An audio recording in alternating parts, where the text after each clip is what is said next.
All right, we're back. Alcaraz taking on Norrie. Let's see how this goes. Shelton's also playing Kaboli. It's been a big night. Big day, big night, a lot of tennis, a lot of stuff going on. 3 different events all at the same time. Oh, man, I'm stuffed. And I've still got videos to make. It's a whole process, chat. Anybody... I'm still getting over the WTA finals. I'm so excited for that. I cannot wait.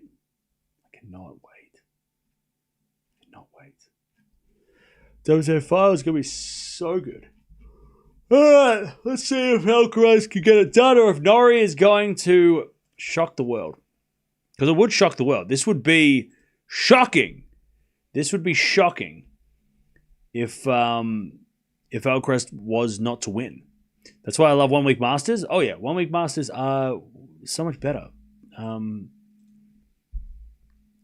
Norrie coming out first. Norrie did play first round because Alcaraz got a bye in the first round. Norrie beat Baez in straight sets. Probably maybe not a strange result, but yeah. Winner of this will take on either Rinderknecht Nesh or Vachereau in the third round. So obviously the rematch of Shanghai, the Battle of the Cousins, the Cousin Derby, or whatever the hell you want to call it. Then you got Ruud and FAA also in this section as well. I don't know. I mean, it's a slow court and Alcaraz loves it, so he should win. By the way, they've changed up the end because, by the way, first time I watched in Paris, new venue, big stadium, new intro, new gateway to walk out on the court.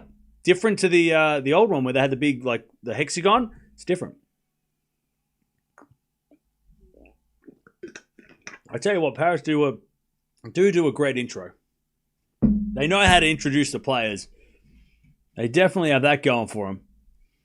And a 1 week Masters. Even though the court's going to be slow as shit, it's going to be muddy and slow, and we're gonna cry. But at some time I will shed a tear this week. At one point, I don't know when, but there'll be a match that makes me cry.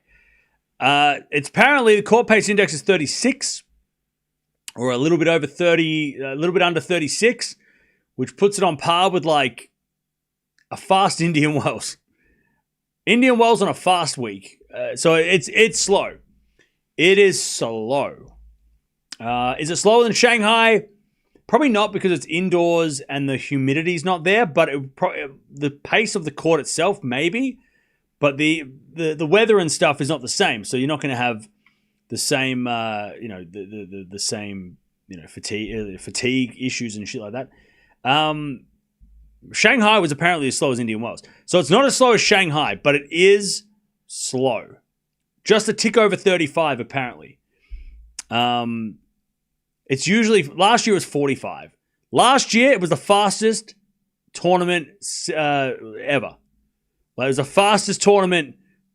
Besides the Australian Open in 2021, apparently, it was the fastest court we've had in a long time. And that includes Cincinnati last year as well, which was also lightning quick. But that last year, apparently, Paris was the fastest court, indoor court, fastest tennis court that we've had ever. Canada this year was apparently pretty quick as well.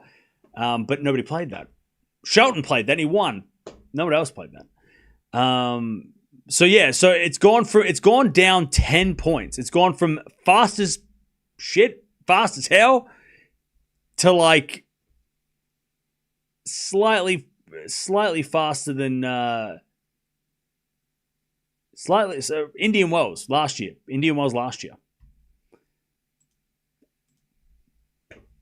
So we'll see. Faster than Cincy. Yeah, well, last year was faster than Cincy. Last year, remember players were saying last year that was the fastest court they've ever played on. They were saying that it was so quick. And you can kind of tell by... And this would be interesting to compare this year's players and results to last year, because obviously there's 2 different years. But the players that make the semis and finals compared to last year will be interesting. Last year, the quarterfinals were Rune, Demonor, Zverev, Tsitsipas, Dimitrov, Khachanov, Thompson, and Humbert. Now, obviously Zverev is here, but already we've lost. Thompson didn't play, so that doesn't count. Humbert doesn't play, so that doesn't count. Dimitrov won, so that's good. Hashanov won, so that's good. So de Minaur's playing tomorrow against Diallo. But it'll be interesting to see how different the quarterfinals are. Obviously, Runa's not here. Tsitsipas not here. But it'll be interesting to see if de Minaur, Zverev, Dimitrov, Hashanov do well here as well compared to last year. Because last year, remember, Alcaraz lost third round in a shock. Medvedev, a lot of players lost, actually. It was weird. Hurkacz lost first round? That's weird. Okay, so I don't know. Chat. I don't know. I'm tired. It's late. It's been a big day. But we'll see if who complained. I think the more interesting part about the court service is the complaints that we're going to get. So who's going to talk about it in the press conference? Who's going to hate it? Who's going to love it? We'll find out at the press conference because it's going to be asked every time if we like the court service. But it's way different to last year. It is completely different to last year. It's a new venue as well. And they said they were taking the opportunity to try and make it as like Turin, but I don't think Turin's going to be this slow. Because Turin last year, according to the internet, was 39.4. So slower than way slower than Paris, but not like slow.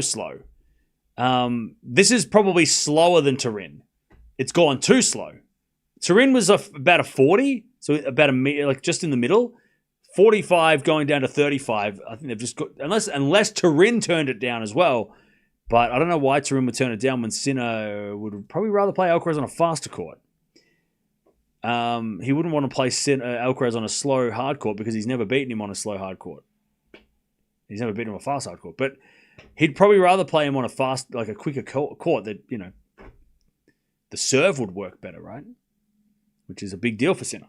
But anyways, Alcaraz, he's going to love this. This is made for him.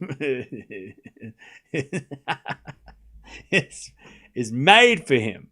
It's not specifically, they didn't say that, hey, this is for Alcaraz. But it's made, the expression made for him? It's made for him. This is made for Alcaraz.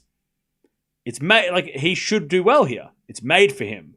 Not made for him. They make the court for him. It's an expression. I'm just using it as an expression. They made it for him. It's made for his game. They didn't actually make it. You know what I'm saying? I'm not saying that they called him and said, "What do you want?" I'm not saying that at all. But it's an expression. They had him in mind when they were making this court. Maybe I don't know. All right. Well, Alcaraz's outfit is green, like a ball. It's green like the couch. It's the shirt. It's the couch. He's wearing a couch.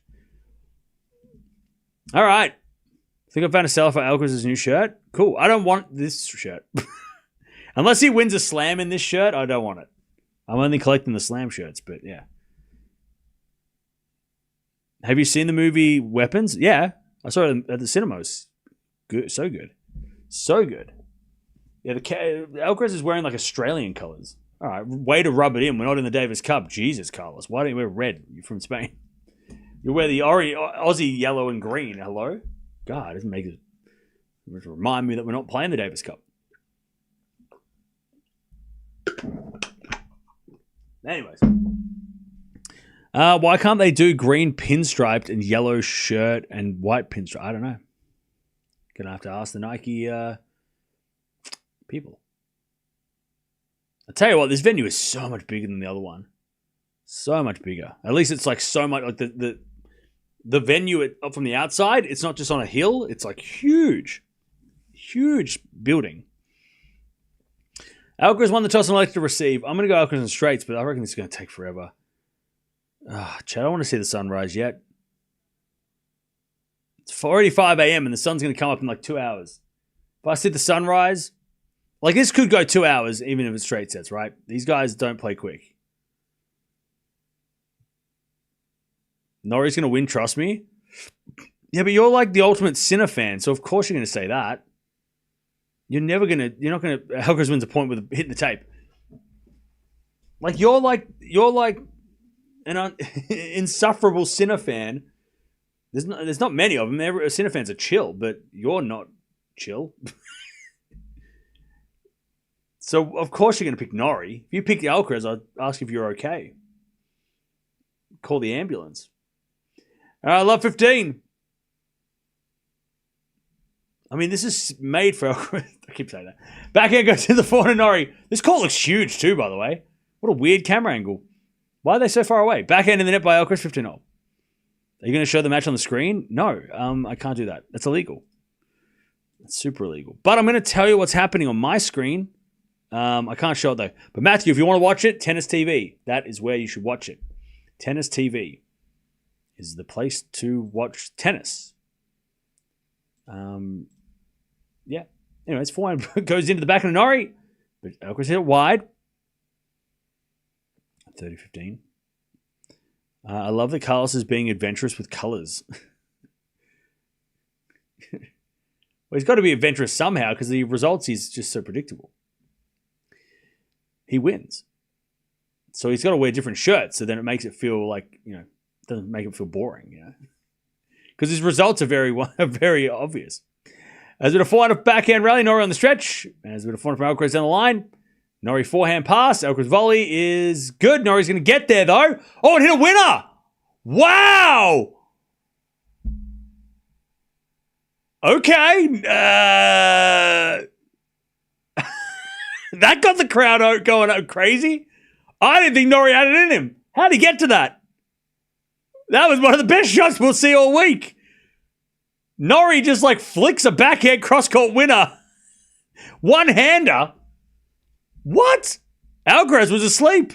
Why does Alcaraz have to wear the Australian colours? Oh, it's making me cry. I know we didn't make the Davis Cup. 40-15. Norrie hits it in the net. 40-30.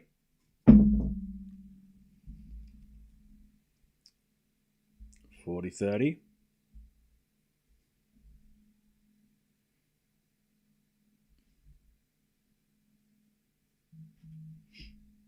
$40-30.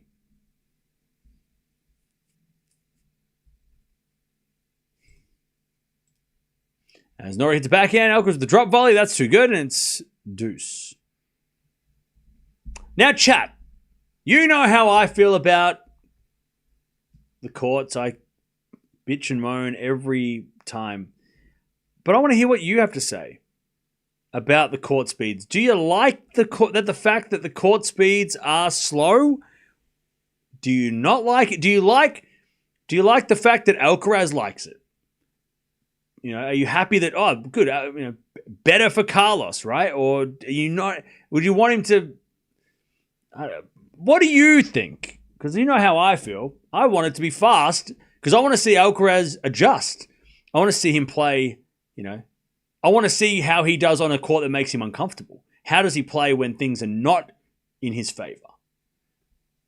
Because that's where the best players come from, right? Not that he's not. He's a great player. But that's the, Anyways, I already said this a million times. So what do you think? I like the court speed being slow. It's better for Carlos. There you go. Zverev doesn't like it. Well, we don't know yet. He hasn't played. Is Wimbledon and Cincy slow? No. Some people say that the slow cut, there's data fast. What is going on? It's slow. Norrie holds one love. This is a slow court. A Greek should have slowed the courts down. Okay. All indoor courts should be fast or medium. Okay. There's actually not that many slow hard courts. Indian Wells, Paris are likely the only ones. And Shanghai. Shanghai went super slow. They've been slow for a while now. No, they haven't. Last year, that was the quickest court in the world.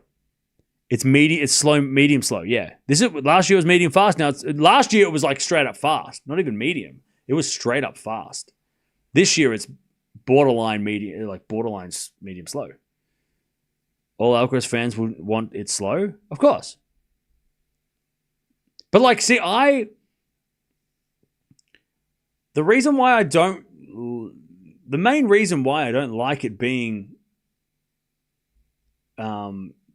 slow for Alcaraz, if Alcaraz enjoys it, it means he doesn't have to play his best tennis. I'd rather see him play on a court where he has to adjust and try and level up. This is going to, this could be too easy for him. because it's all like what he like everything that's like it's it's first of all it's perfect conditions indoors, so there's no humidity, no heat, no nothing. But then also like if the court speeds are to his liking, then there's no challenge. Where's the challenge? I don't want him to play on courts that make him lose. That's not what I'm saying. I want to see courts that I want to see him play in conditions that challenge him and give him a chance to show his best and evolve. If he wins this tournament without dropping a set, what have we learned? Nothing. Like nothing changes. He just adds Paris to his trophies, right? He just completes ticks a box. But it doesn't. I don't feel like it does anything. Like it doesn't make him any better than he was yesterday. Like I don't think it doesn't change anything in my mind. What about Cincinnati? Rotterdam is slow. Rotterdam was slow this year. They slowed Rotterdam down. And he didn't win Wimbledon this year, so why bring Wimbledon? And Cincinnati, yeah, he won Cincy. But he had challenges in Cincy. Cincy wasn't easy. Remember that Rublev 3-setter? That was close. As Alcaraz hits a terrible smash in the net. 30-15. Jesus.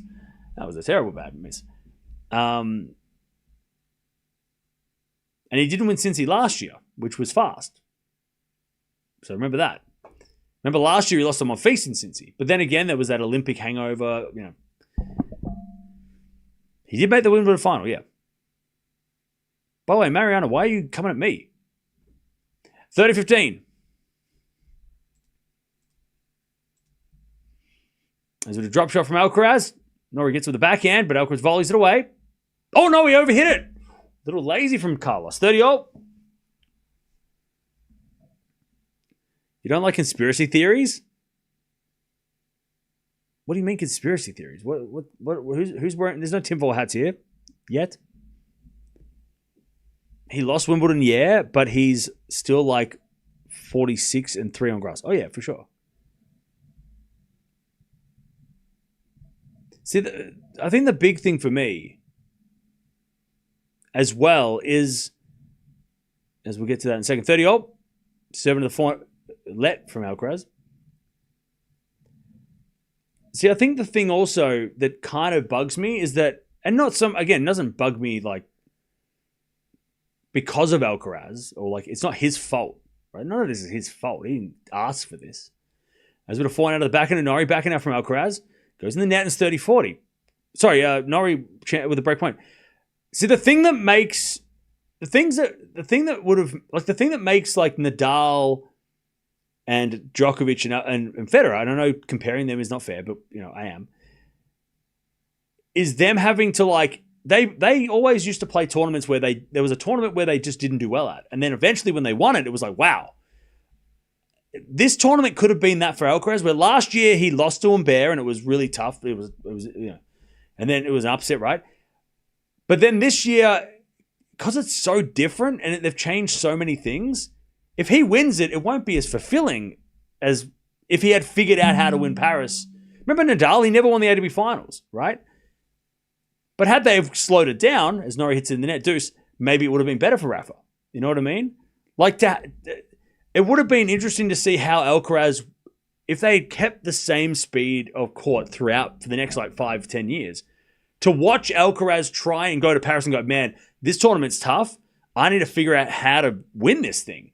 But when they nerf the court and they make it slow, Alcaraz goes, oh, cool, I can just play the same as I've been playing. I don't need to make an adjustment now because last year doesn't matter. You know what I mean? Like, that seems to have gone out the window this year. Like, if they're going to slow things down, where's the adjustments? Where's the learning? Where's the heartbreak of it feels like there's no tough tournaments for Alcaraz. He can win every tournament. And maybe he could have anyway. But you know what I mean? Like, it would have been really interesting to see Alcaraz win this if it was the same speed, and then it would have been even a bigger achievement. But if he wins it this year, it's like he should win it this year. But last year is irrelevant, Like the loss to Humbert wouldn't have happened this year because it's totally different. It's a totally different venue, literally. You know what I'm saying? And it's not Alcaraz's fault. None of this is his fault. He doesn't choose this. But if he does win this tournament, I don't know if I'm like it's a great achievement, but I don't think it's as great as if it was like he overcame. He figured out what happened last year, and he worked it like. You know what I mean? Like it would be so much more rewarding if he like worked out how like when he wins Australia, right? That's going to be fulfilling. Hopefully they don't slow it down, right? But when he wins the Australian Open, that's going to be such a big moment, not just because he's won everything, but because of the heartbreaks he's had. The loss to Djokovic, the loss to Zverev, right? The 5-setter against Berrettini, if everybody remembers that one. If he doesn't win it next year, it'll be interesting to see when he does win Australia, just like when Rafa didn't win Australia, when Rafa won Wimbledon, 2008, right? He was close. And then he finally got it, and you're like, wow, they didn't nerf the court for Rafa. He beat Roger, right? That kind of gets lost when they change the court speed, you know?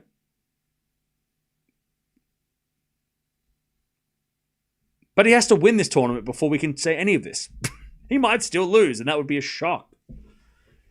But, you know, like, I don't know. I just would have rather it be, like, consistent. So then, you know, winning Paris wasn't just like winning Indian Wells. Like, it wasn't just like, oh, yeah, I've done that, so I can do this now. It's like, nah. I don't know why they do this. Indoors should be fast. It's always been fast. Backhand passing shot, Norrie with a volley. Goes long, 15-0. Couldn't agree more. And again, this is not Alcaraz's fault, right? I want to make sure any Alcaraz fans out there, this is not his fault. He didn't choose this court speed. They didn't call him and ask him for advice. They did this on their own because the tournaments want maybe they want a certain matchup. Maybe they want certain players to do well. Maybe they want Vachereau and Rinderknecht to win because they did well in Shanghai, which was slow. We don't know why they did this. They say they wanted to do this because they wanted to be more like they said the general consensus was that everybody liked it. And the general consensus was also that it was more like the ATP final, so it was a good warm-up for that. Because last year it was too quick. But again, I mean, like, I liked it was quick. It was chaos. It gave other players opportunities, but it also makes the best players have to work even harder to try and figure out problem solving. That's what this sport's all about. It's about problem solving. And if you solve the problem for the player, then what's the point? As with a volley from Alcaraz, Norrie's going to get it, but hit in the net, 30-0. You know what I mean? Like, I would have loved to see Alcaraz and Juan Carlos, like, 2-3 years from now, still not having won Paris because it's quick and going, how the hell do we win this bloody thing? But now the problem's been solved. Oh, we just make the court slower and now you can win. I hate that. The players already get so much coaching. They already have, like, their team already helped them so much. Now the tournaments are helping them. No one's solving any problems. It's annoying. Anyways, Norrie comes there for the slice, and then Alcaraz volleys in the net. I'll tell you what, Alcaraz is not as sharp yet as he usually is. He's making a couple errors. 40-30. Again, he's still got to win this tournament. Otherwise, if he loses the tournament, then court speed means nothing.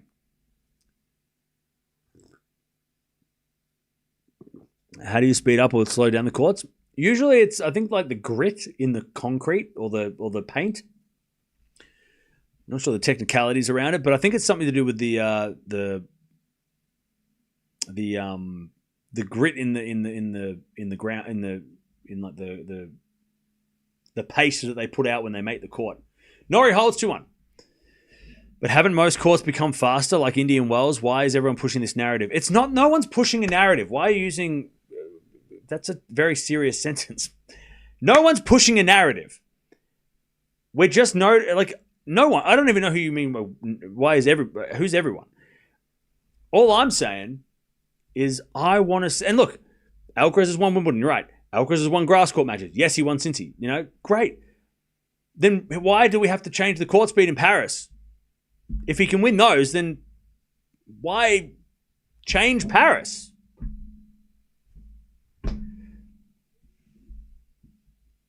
It seems silly. And even if Alcaraz doesn't win this tournament, I'm still saying the same thing. Like, Paris being slow is annoying. Paris' history, right? It used to be on carpet. Carpet is now not on the ATP because it was dangerous, but it was lightning fast.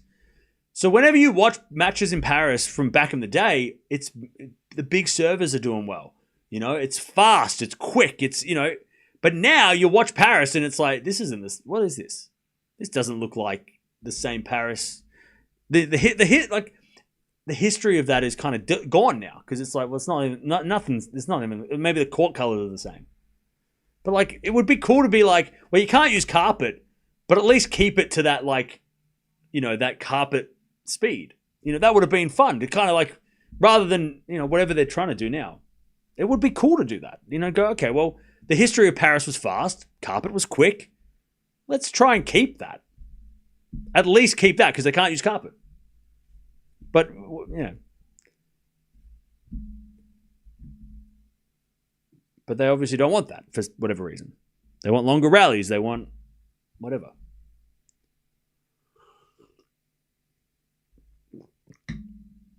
Anyways, Alcaraz is white. I tell you, if Alcaraz loses, I'm still going to say this all week. I'm not going to just change my, like, oh, well, Alcaraz lost now, so I'm not going to talk about court speeds. We're going to talk about it all week, even if he doesn't win. Because they're making court so slow, and I'm not a fan. Shanghai was a disaster. It was a feel-good final, but it was a disaster. That event was a shambles, chat. You know it was. You watched it. It was a shambles.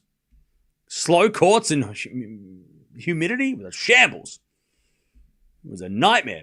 How many players cramped? Everybody cramped. I cramped and I wasn't even moving. I was just sitting in my chair and I was getting cramps. It was crazy. Everybody was getting... You were cramping, chat. I mean, people in the chat were cramping with their words. 15-0. It's a shambles. Anyway, it's 15-0. It was 2 weeks. It was even worse.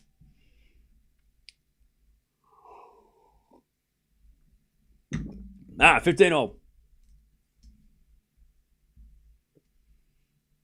Alcaraz serves. Into the back of Norrie. Return goes back into Alcaraz. Norrie with a slice on the stretch. Alcaraz forehand to the back of Norrie. Into the volley of Alcaraz. Norrie backhand pass. It's a lob. Oh, it just went out for 30-15. I tell you, if Alcaraz loses this match, it's going to be because the courts are too slow. Because Norrie can play better on these. He won Indian Wells. You know it's going. If Alcaraz loses this, I'm going to get angry at the court speed because Alcaraz on a faster court would probably beat Norrie. And the court speed might help Norrie. I used to cramp all the time. Figured it out though. That's good, Deb. Yeah, cramps are one of those things, right? It's like a lot of trial and error, unless you're a professional athlete and have experts to talk to. As it a volley from Norrie's nice. He knows what he's doing against Carlos. He's beaten him before. 30-0. Norrie isn't going to win. All right. 30-0. A grass 1000. If they make a grass 1000, they'll put it on clay. Just because they'll make it slow. Tennis already is long enough. We don't need to... Like, I thought the idea of tennis was to make things fast. Wasn't everyone complaining about how slow the matches are and no one has attention spans? Now we're making this matches even longer because it's slow? What the hell? What happened to nobody can pay attention to tennis? Why are we, like, you know what I mean? Like, now we're making the matches longer? Slow? Like, what are we doing? I thought nobody could pay attention.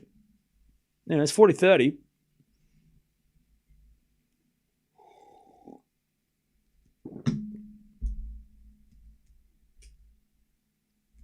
Alcaraz serves. 20 minutes for 4 games. That is fun. 2-0. 5 minutes a game.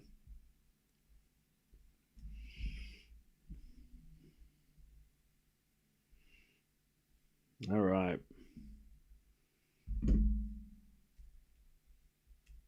Shelton won the first set tiebreak. Thank God. Come on, Shelton. They've nerfed this court for Shelton. They've nerfed it. Not for him, sorry, against him. See, Chad, you know I'm a Shelton fan. And if it's not good for him, I hate it. I'm pissed, not because they made it slow for other players. They made it slow against my man. Against my guy. If this court was quick, Shelton would have won it without even breaking a sweat. Because the points would have been 2 shots long and he would have just served aces. That's it. He would have won this tournament in 5 seconds flat. But now, they made it slow, and now he's going to play fucking tie breaks and play long, slow tennis matches. And that's not... He's still just coming back from injury, god damn it. They did this despite Shelton, damn it.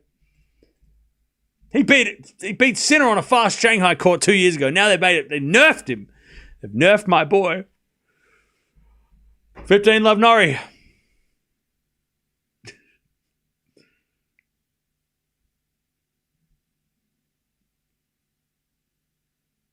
If Shelton wins this tournament, it'll be the greatest miracle of all. It'll be the greatest victory of the year. I don't care what you say. If Shelton wins Paris, the greatest tournament win of the year for anybody. And you can't tell me otherwise. Anyways, Norrie with a backhand flick. Oh, it went wide. That would have been amazing. Even Alcaraz was impressed. That would have been incredible. If that went in, that would have been the shot of one of the shots of the year. He hit like a behind the almost like a behind the back flick, not even behind the back. It was like a back, like it was behind the back kind of, but it just went wide. That would have been incredible. That would have been an Alcaraz looking shot. That would have been nuts. That would have been nuts. All right, fine. Slow courts are fun. We're having fun. All right, backhand goes into the backhand of Norrie. Slice from Alcaraz into the net. We wouldn't have these rallies if it was fast. All right. Maybe there's some benefits, all right? Maybe it's not all bad. Maybe. Norrie is they're both putting on a bit of a show. 22 minutes.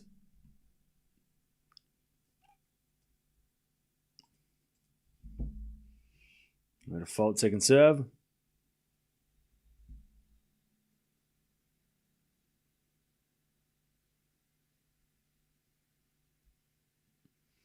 Now to the backhand now to the slice of Alcaraz. 4 now from Norrie.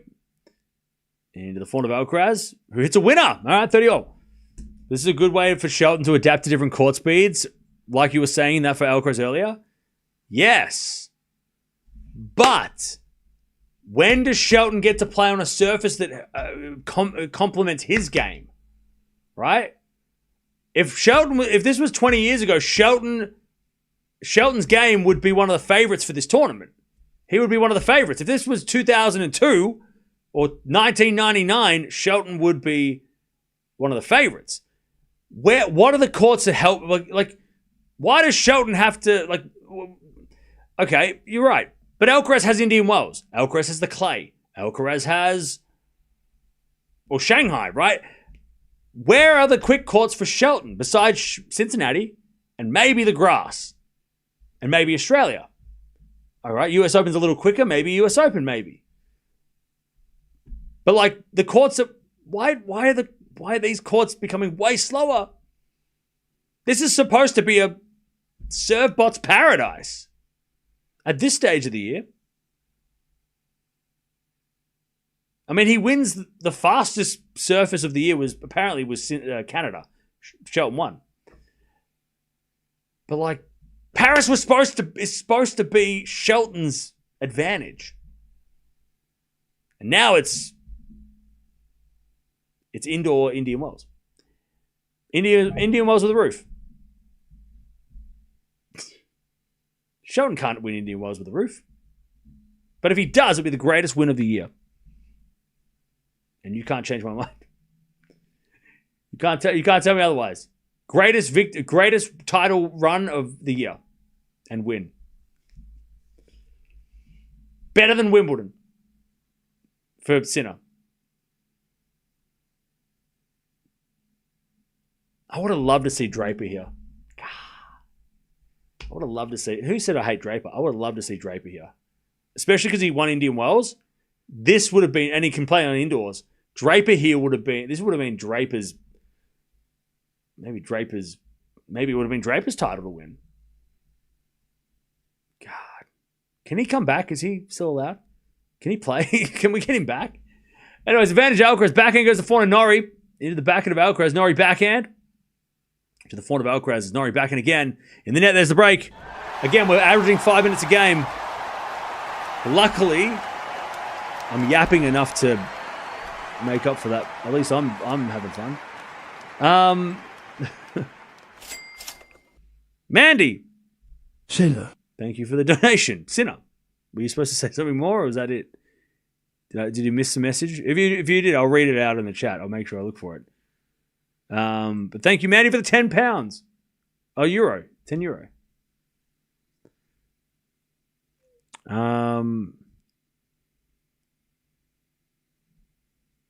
You hardly watch Draper. Stop crying, all right? I said, stop crying. Take the compliment. Because it's not going to happen when we start kicking your ass in the cricket. All right? Once we get to where are they playing? They're playing in, I think they're playing in Brisbane.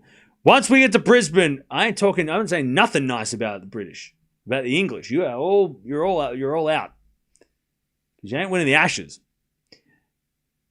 So we're being cordial now, but just waiting on the 21st or what is it? 20th of, when is it?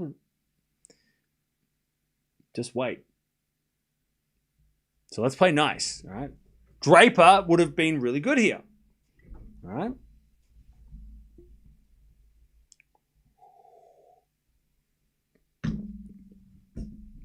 Demon is British. Demon is Australian.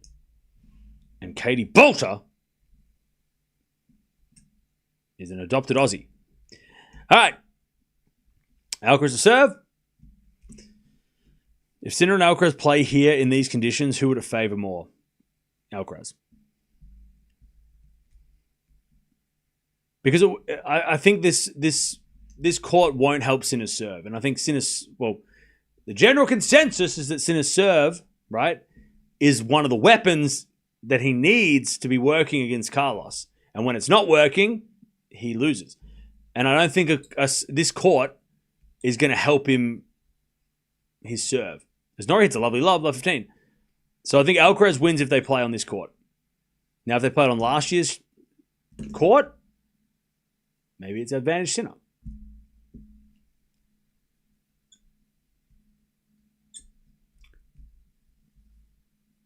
Who can beat Prime Federer, Alcaraz or Sinner?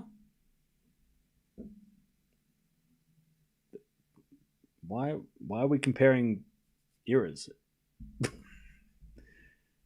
I feel like comparing Federer to this era is almost like comparing, I don't know, someone from the 80s to the 2000s. It's like, I know Federer is not that different to this, but also like, I feel like these guys play way more aggressive. So how would Federer deal with that? I don't know. Because Federer dealt with defenders, most of the time. Rafa was played defensively. He wasn't as all-out aggressive going to the net like these guys. I don't know how Federer will play these guys. Be interesting, but it'd be it feels like Federer is just not from. Federer is kind of from the late 90s era. Like, yeah, he didn't serve volley every shot, but he was definitely more of a late 90s, early 2000s style than Rafa and Novak. Rafa and Novak have, their style is what shaped this. So I don't know. It's weird. Yeah, Connors versus Hewitt. Yeah. Kind of feels like that, yeah. I know they're not that far removed, Federer and Alcaraz, but it does feel... It kind of feels like Sampras Federer. Like it was just a different... Like they played once, right? But Federer serve volleyed in that match. Go watch it. But yeah, it'd be kind of like Sampras versus Nadal, right? It's like, well, what would that look like? I don't know. It's just so different. Whereas Federer would hold his own against these guys, but would he be able to hold, constantly being attacked? He wasn't used to that because he was playing against defensive guys, right? He was the aggressor. I don't know. I'm trying to think of who's a player that Federer played that is most like Sinner or Alcaraz. Besides, Novak was, but Novak's not as aggressive. Who's an aggressive guy? I don't know. Because, again, he played like, Hewitt, and he played, all these guys who would stay on the baseline and rally. He wasn't playing guys who were like trying to hit winners off the first, shot. I don't know. Maybe Agassi? Maybe? Probably Agassi, right? No, Bandian wasn't aggressive like Alcaraz. Probably Agassi. Agassi was like, I want to hit winners. Like he was C-ball, hit ball, right? Probably Agassi would be and Agassi was before his time, so that's even crazier. But maybe Agassi, I'm just trying to think, because everybody else I'm thinking of has a big serve, and that's, if you're 6'6", and Safin had a big serve, and Roddick had a big serve. I mean, but they weren't aggressive from the base. Like Roddick wasn't aggressive when he hit. He didn't come to the net, right? He didn't hit backhand winners. He had a big forehand, a big serve. I'm thinking, can't think of anybody. Kyrgios, yeah, maybe. Wawrinka, but like again, coming to the net, like I don't know. There wasn't too many players that like not serve and volleyed, but like tried to their intention was to finish the points in an aggressive way. As that goes in the net by Alcaraz, we're yapping and he's losing points. I don't know. Agassi didn't really come to the net either, though, did he? But he was looking to hit winners, which is kind of what Alcaraz is doing, right? He's not standing back and waiting for somebody to miss, which is what most players did in the 2010s. So, yeah, maybe Verdasco. Actually, not a bad comparison. Kind of, yeah. Or like a Baghdadis, maybe? Maybe Baghdadis? I feel like Carlos is like Baghdadis. I was watching Baghdadis like a year ago, and I thought of that comparison. I'm like, hang on, this guy looks like Carlos. But the only difference was that Baghdadis was... no, they're both pretty happy. But, I mean, Baghdadis was allegedly, according to Patrick Mouratoglou, didn't work that hard. Again, allegedly, I don't know. I was just reading from... He wasn't as like... When he started winning, he was like, oh, I'm good. I've got this. Whereas Carlos, I think Carlos won't take that. He's like, you ain't got shit, all right? You get back in the gym. Deuce. Alcaraz with the slice. The backhand of Norrie. Backhand from Alcaraz to the forehand of Norrie into the forehand of Alcaraz, and Alcaraz puts it away. And it's advantage Carlos for a 4-2 lead. I remember Verdasco. Ultra aggressive trying to hit. Well, I mean, Verdasco versus Rafa, 2009 Australian Open semi, one of the greatest. That first set, one of the greatest first sets you'll ever see. Like, if you want to see just like the best tennis, watch that first set. It was insane. Like someone just making Rafa play, and like Verdasco came out and played ridiculous. Like he came out and just was like, I'm going to play like better than anyone's ever seen before. And then Rafa having to like compete against, like play that, it was insane. So much fun. It was so good. It just finished really, really poorly, but I'm not going to spoil it. But it was a great 5-setter. Go watch it. Just watch that first set. It's a tiebreak. It's really, really fun. Love that match. Oh yeah, it's one of my all-time faves. Norrie hits a wide 4-2. So memorable. It's probably one of the most memorable semi-finals of the last 20 years. I mean, how many other semi-finals can you remember? Besides last year, remember that semi-final with Alcaraz and Sinner? Yeah, okay, cool. But how many other semi-finals do you remember? Maybe Djokovic, Federer, some of those match point saving ones, right? Maybe like a Delpo beating Rafa, maybe? I don't know. But I feel like that was one of the greatest semi-finals of the last 20 years. And it's memorable. One of the most memorable ones. Everyone brings it up. Might as well have been a final. Can you remember the final? Yeah, because it's Federer and Nadal. But it feels like Verdasco and Nadal was better as Alcaraz tried to just massage the ball side to the for an angle, but it went wide. Long before your time, but Gonzalez was more than great serve volley in his elite play. Cool. That was. But I don't know who that was. He coached Connors. He was one of Connors. Was he like Connors' idol? I read Connors' book and he was talking about Pancho a lot. I think didn't he teach Connors tennis? Anyways, 400 down a winner by Alcaraz, 15-0. Man is like a tennis encyclopedia, quoting matches like he is crazy. I mean, I think that's pretty basic. What I just said wasn't super encyclopedia. I think a lot of people know that. Well, most people do. Not everybody. It's pretty niche. But go watch that match. Go watch that first set. It's fucking crazy. Crazy. You want to see some crazy tennis? Go watch that. Hell of a set. Hell of a first set. Yeah, it's 15-0. That's back in return against Fortadori. Back up from Alcaraz of the net, 30-15.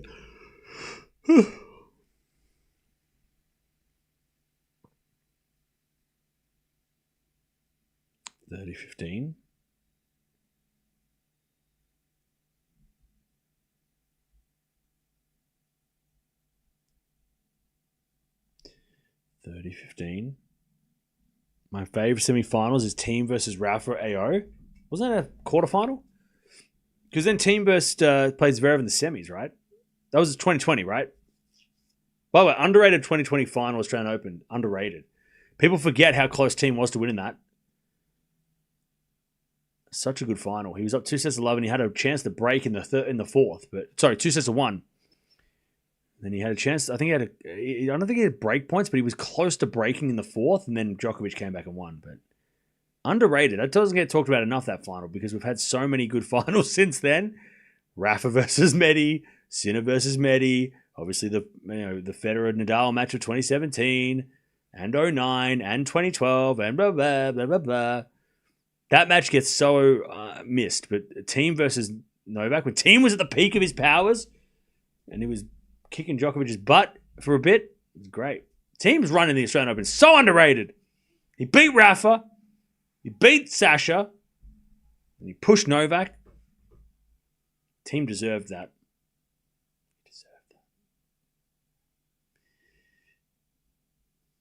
One of my favorite eras was the 2019-2020 Team era. Love that. Domi Team, 18, 19, 20.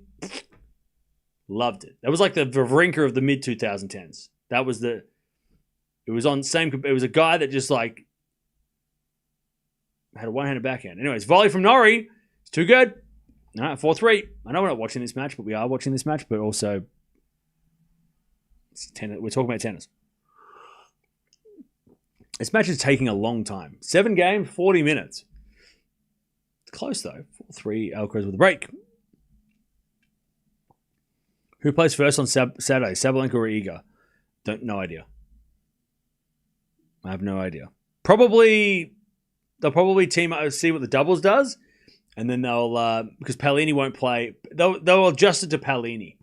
So Paolini will play singles one day, doubles the next. So whatever the doubles schedule looks like, I don't know. They haven't decided. I don't know if there's a rule if the defending champion plays, or I don't know.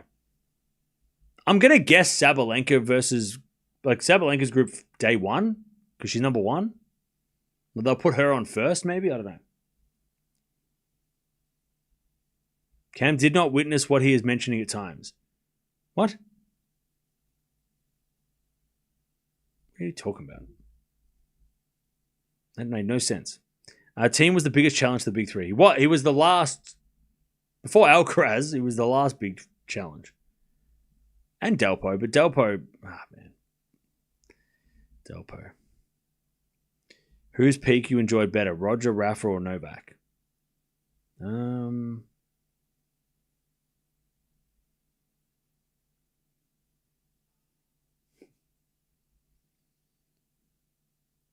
God, that's so hard to pick. Because as soon as I think of an answer, but that was fun to watch. Oh, man. I'll tell you this. And this isn't my answer. I'm not giving you an answer because I don't know the answer. But watching the way that Roger played in that, and maybe it's because that's when I started watching tennis like all the time.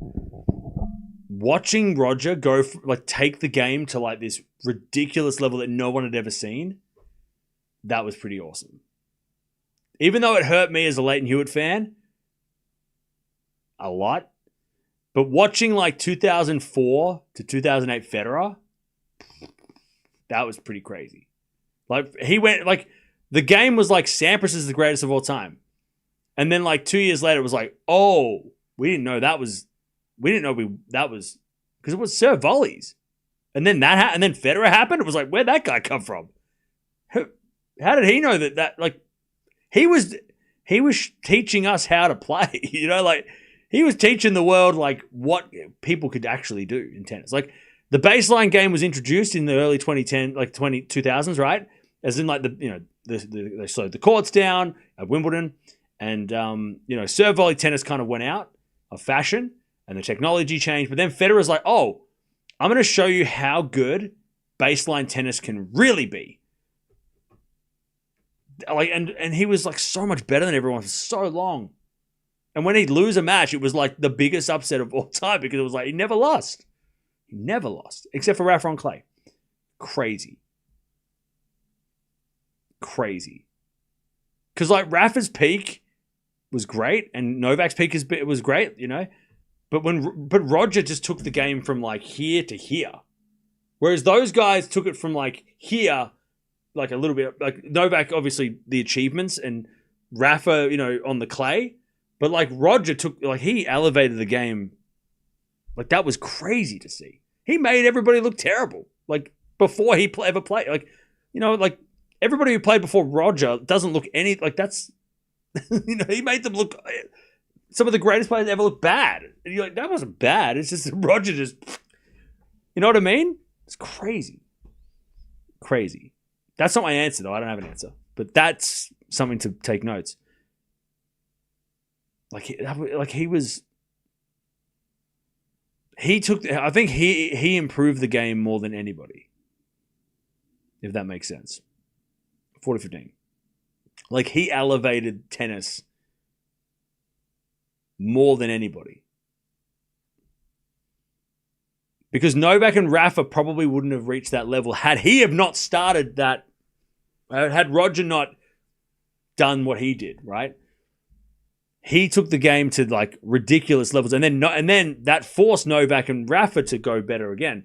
But I don't think they were that much better than him, that he was compared to everybody else, right? Does that make sense? Roger made Agassi look bad. Yeah. He like within the span of a year, he went from like 5 sets against Agassi in the 2004 US Open, and then he was like 3-3-3 against Agassi in the next tournament. And you're like, what? He just went like he just ran like only Rafa on clay could beat him. It's crazy. Nadal and Djokovic really changed the game, and all the players attack and defend like them. Well, they changed. I feel like Roger changed it technically. He showed like, hey, look, you don't have to just have like a weapon. You can have all the weapons. You can do everything. Like, you know, you can't. Actually, no one could do that. But you know, like he was like, hey, I'm going to do everything that you can ever do in tennis to the best, like perfect. Like I'm going to be the best volleyer. I'm going to be the best server. I'm going to be the best backhand, the best forehand, the best. Like he was like, I'm going to do everything the best, and show everybody like how technically it's been great. But Nadal and Djokovic showed the physicality, how far you could push that, right? I think that's what they showed how physical tennis could be to its limits, right? No one, I don't even think Alcaraz and Sinner right now, they're not even close to that physicality. Like that 2012 Australian Open will go down before that, right? For the physicality of it, right? Whereas Roger took the game like shot for shot. He took it like, but then the athleticism went another level. Like Roger couldn't do what they did athletically, right? Does that make sense? What was the question? 40 love. What was the question? The thing about Alcaraz, which makes him so special, is that he's a bit of everything, right? Is that he's got the technical skills of Roger, but he's got the athleticism of those other guys. And that's what makes Alcaraz so scary. You know, he's grabbed the best of all of them. I mean, that's why everyone compares him to them, because he literally has. He does everything Roger does. He's obviously seen Roger and gone, oh, so I can play every shot in the book. Great. But I can also do the physical stuff that Nadal and Djokovic can do. I mean, that's the best player you can put together, right? That's why Pete gets all this, that's why they make all these comparisons about him. He's the greatest player they've ever seen. It's just because people are looking at Roger and Rafa and going, well, those guys combined is Alcaraz. And Novak, right? They're all combined. Combine them and you get Alcaraz, right?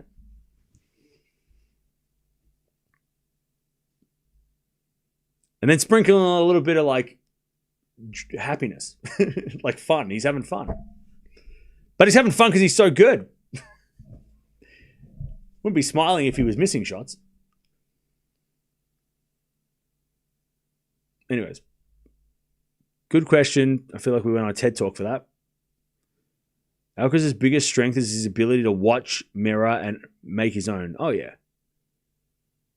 Yeah, he's done that.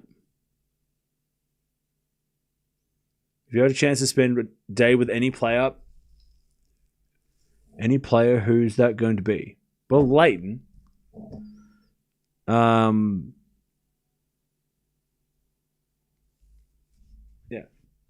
6 slams at 22 is insane.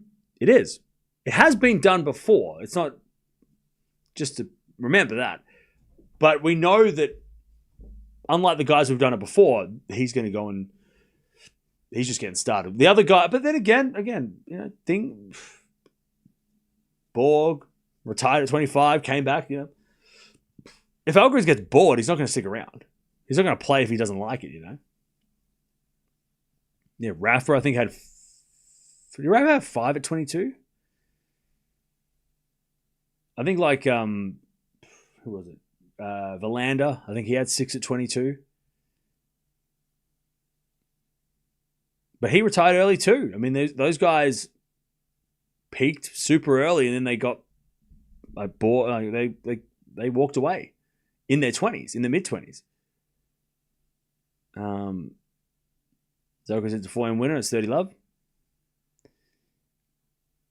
All the greats got double digits at 25. Yeah. Another incredible thing about Alcaraz is how relaxed he is on court. Most players can't get away with doing that. Oh, yeah, for sure. Anyways, 30 love. Alcaraz is serving for the first set. Hey, Bison, thanks for the 21 months. Shelton's breaks in the second. Let's go. Come on, Ben. This is your title. I know they're trying to take it from you, but this is yours. Paris is Shelton's. As we return out of the forehand of Alcaraz is wide. It's 30-15. 30-15. Chat, one of these days we are going to watch the match and talk about the match we're talking about and not talk about anything else. Just feel like a second round of Paris is not going to be that day. But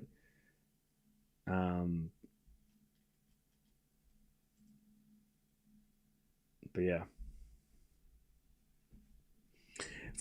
40-15, good serve. 40-15.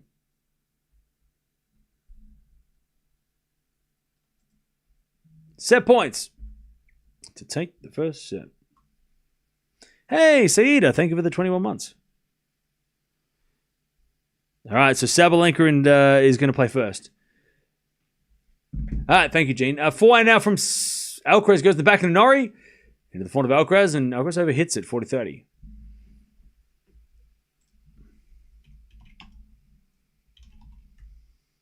So they start at 1 a.m. my time. Yay! I fucking love it. Oh, why is it on Sunday? They start on Sunday? Wait, hang on. That doesn't work. Is this day 1 or 2? This might be day... Why aren't they playing? I thought they were starting on Saturday. Is that a mistake? Forehand to forehand rally. As Norrie with the backhand now. Into the forehand of Alcaraz. Into the backhand of Norrie as Alcaraz goes to the backhand of his own. Into the forehand of Norrie. Again to the backhand of Alcaraz. Norrie forehand again to the backhand of Alcaraz. Alcaraz is wide and we get to deuce. I'm looking at the schedule for... Oh no, so wait. Swiatek's playing on day 1. Swiatek's on day 1. Is that what you're telling me? Swiatek will be day one, right? Yeah, Swiatek's on Saturday. Why have they only got the schedule for Sunday then? That's weird. So schedule for Sunday's out, but then why the hell is the schedule for Monday to Sunday? Where's day one? They got day two schedule. Deuce. Bit of fault second serve.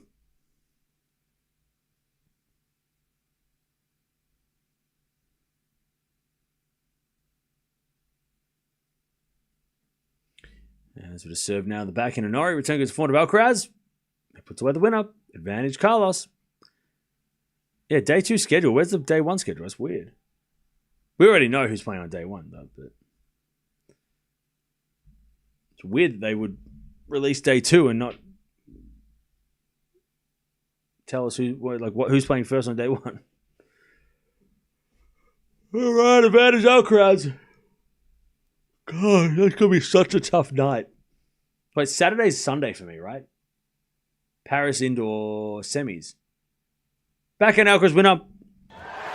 So Saturday is going to be brutal because we're going to semis of Paris and 2 WTA finals matches. God, I hate the overlap. I'm not a fan. I know they have to do it, but I really don't like the overlap because it means we're going to have to do a double header, and I don't like doing double headers for the big tournaments like this. It's just not fun.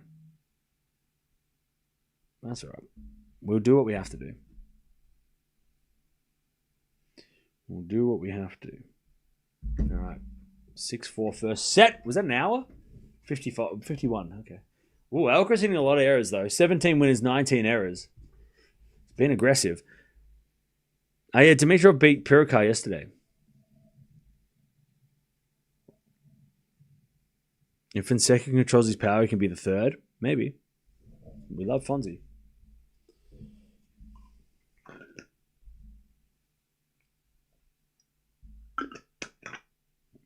All right. So Swiatek's group is playing on Saturday. Yes. Yes. Swiatek's group will be day one.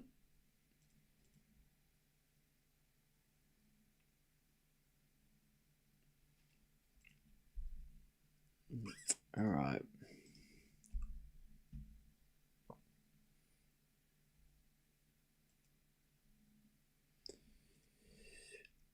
Fonzie's really good right now.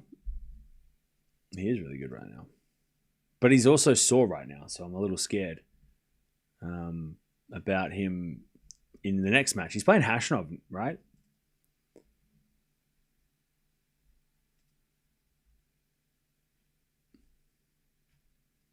He's playing Hashanov tomorrow. Tomorrow night, like late. So they're giving him time, which is good, but it's late. All right.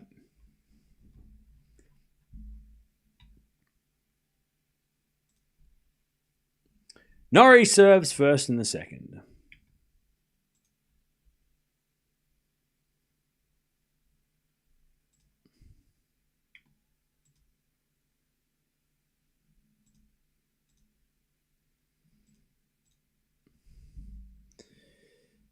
All right.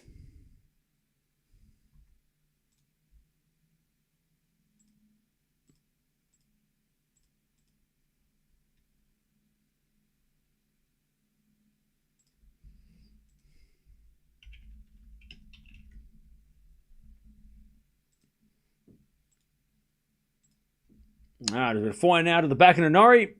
Alcaraz forehand on the stretch. Norrie into the back end of Alcaraz. Again to the forehand of Norrie. Alcaraz back end again.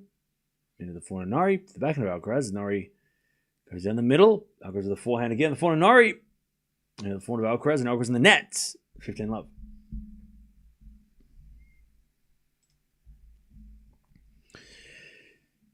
Fonseca is age 21. Will be in the top 5. That'd be fun. Shelton, by the way, is serving for the match against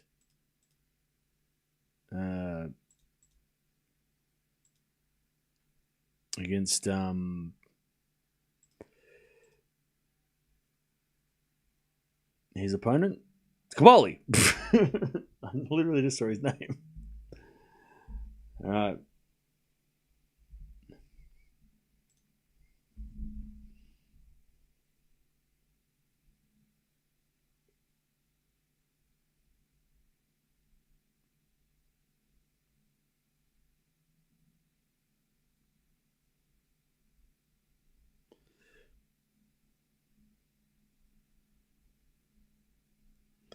All right. 40 love, Norrie.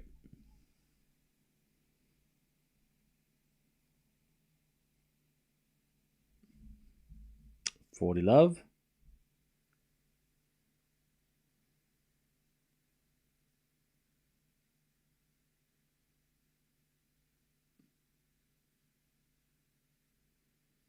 Yeah, probably Swiatek versus Keys and Anisimova versus Raducanu.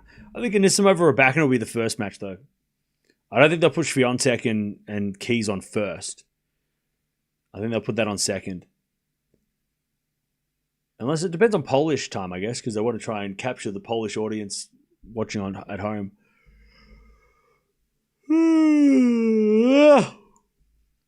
God damn, I'm so tired. I am stuffed.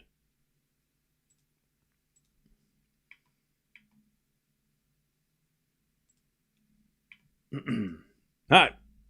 40, 15. Pardon me.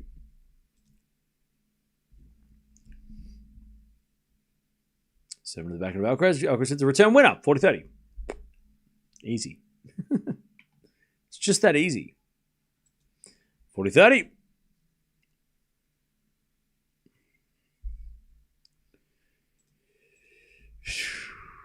Is the sun up yet? Fuck, I hope not.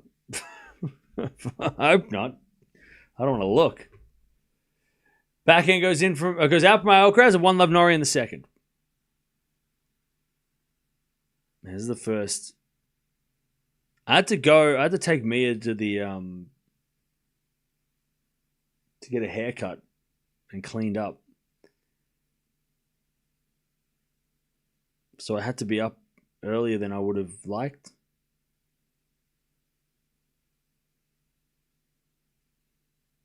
So it's been and I had to drive a long way too. It was actually a hot day yesterday.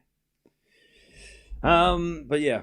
And then my nap, I was supposed to nap between Eala's match and this match, but then all hell broke loose because the WTA decided to do a draw that I wasn't ready for. Why do they do the draw today? Why don't they do it tomorrow? I feel like they did the draw way too early. Like a day, like 3 days early. Is that normal? 4 days early?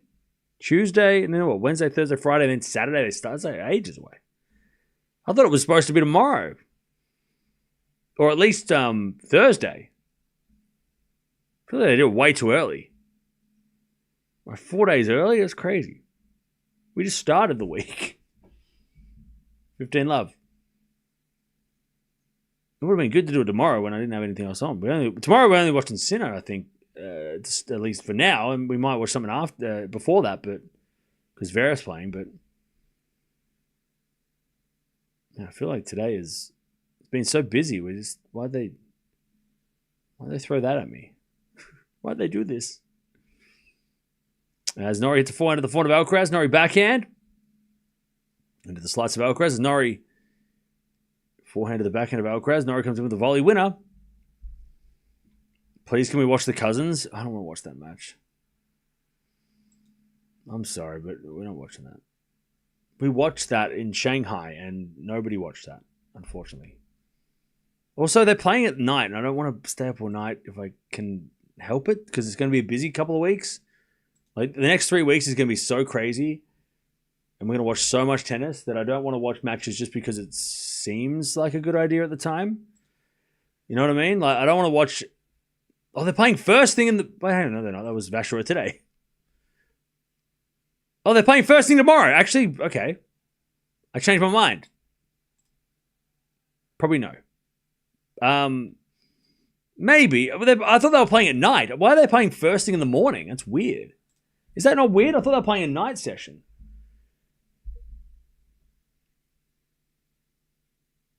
I thought they were playing a night match. Why would they play first thing in the morning? That's wild. On a Wednesday. 11 a.m. on a Wednesday for the cousin rematch? Why wouldn't they play the night session? That seems silly. Anyway, it's 40-15. Shelton wins. Yes. Finally. Redemption. Come on. Let's go. All right. 40-15.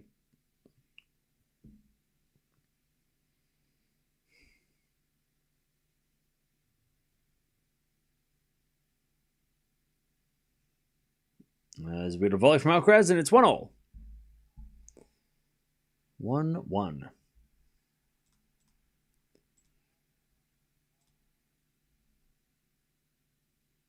One game all.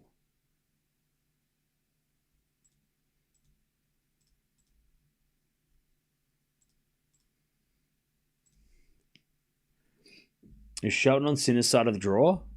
Have a look. Yes. Yeah, Shelton quarterfinal with Sinner. So Shelton will take on either Rublev or Tien. Winner plays probably Sinner. So that's fun. That's really fun. God, 1 week Masters, chat. Chat, sometimes old is good. You know what I mean? Like we don't like the way they used to do it was better. Sometimes.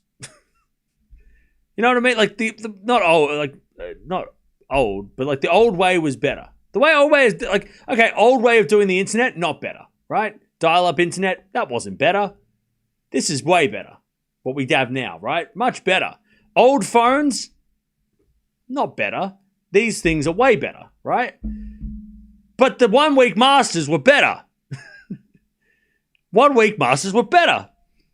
And 2 week Masters are not better. That's, you know what I mean? Some things were better. We didn't need to change them. Why did we change them? We didn't need to change them. They were better before. You know what I mean? 40 love Norrie, by the way. We didn't need to change it.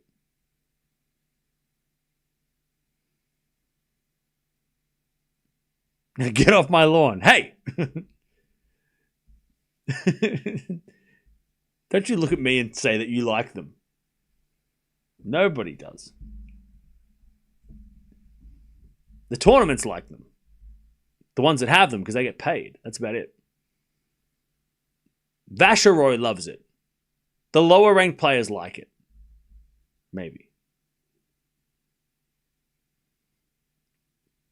People change because they believe in the almighty power of innovation. Yeah. But 1 week Master, well, let's just enjoy this 1 week Master because we only get 2 of them. Is that true? 2? Ooh.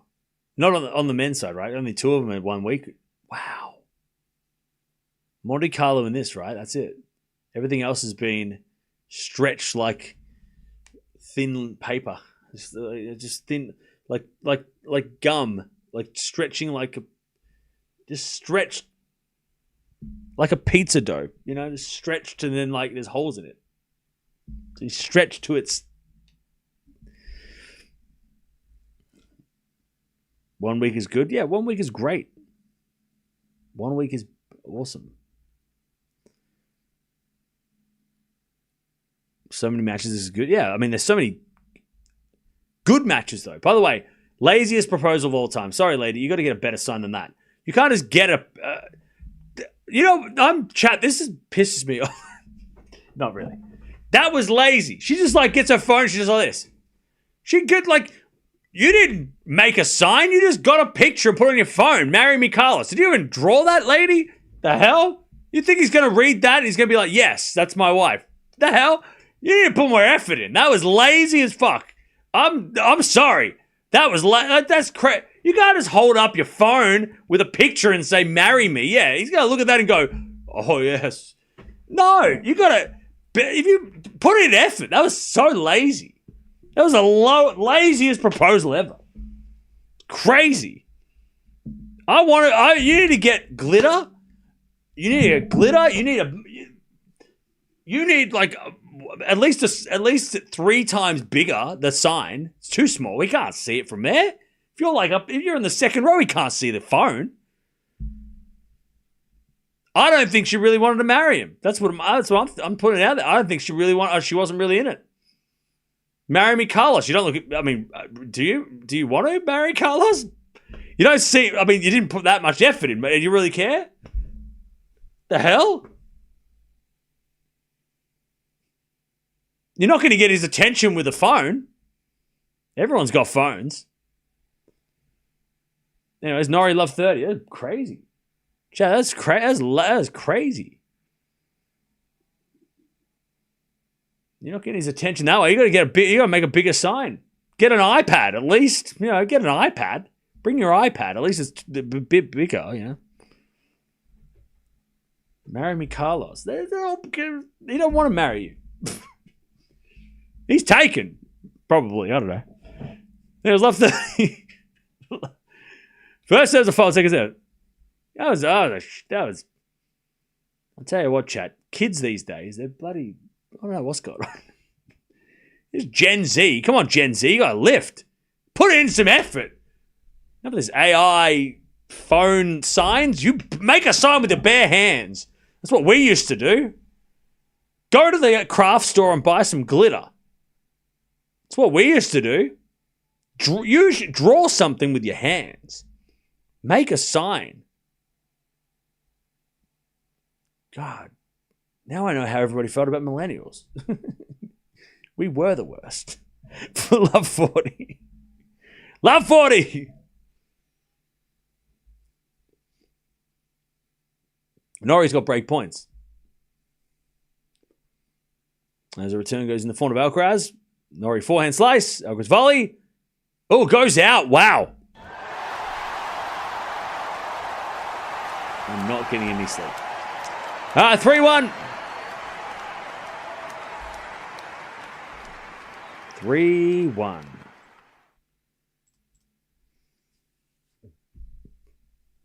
How's Carlos playing? Sloppy. But remember, he hasn't played since Tokyo, right? So it's been a couple of tournaments. Sorry, he played at 16 Slam. But even then, it was an exhibition, so he wasn't like needed to be super sharp there. And he's played 2 matches.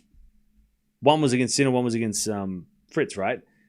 But yeah, even the first set, he was making a lot of errors. He's making a lot of errors. 15 love.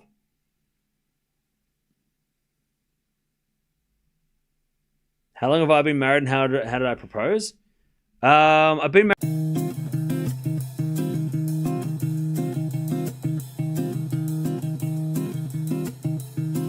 And it was really it was just a great, one of the highlights, right?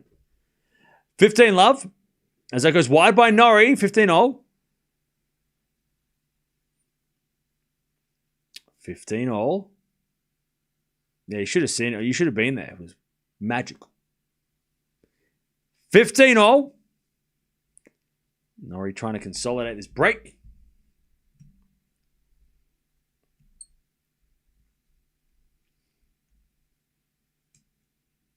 $15-all. As the return goes in the backhand of Alcaraz, backhand from forehand from Norrie. Goes wide, 15-30.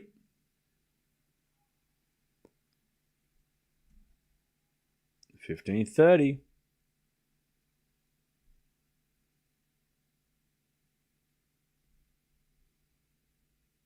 Tell us again? What? What are you talking about? 15-30. Poured my heart out on stream. I'm not going to tell you again. If I tell you again, I'll cry. It's not going to, that's embarrassing. I'll cry on stream. 30-all. 30-all.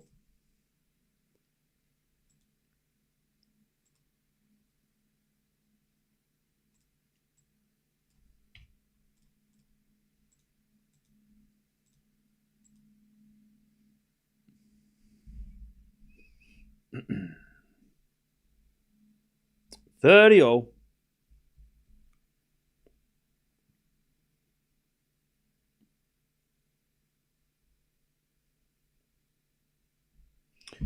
Norrie serves again.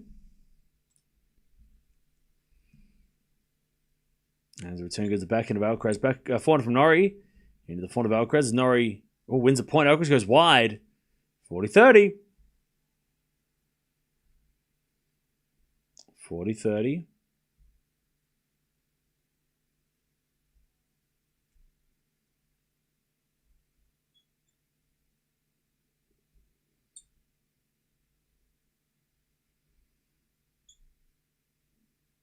$40-30. He'll wake up before that ends, if he loses the second, okay? Good serve, Norrie. Return goes in. The forehand, Norrie. Alcaraz pass. Goes in. Norrie left it because it looked like it was going long and then it just dipped in. Deuce.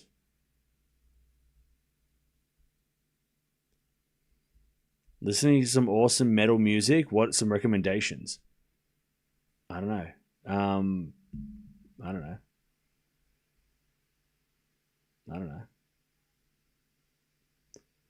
I found an Aerosmith record today, but that's not heavy metal. Oh, puppy. Anyways, Alcaraz forehand down the line. Norrie with the pass. Alcaraz volley. It's a winner. Advantage Carlos to take back the break.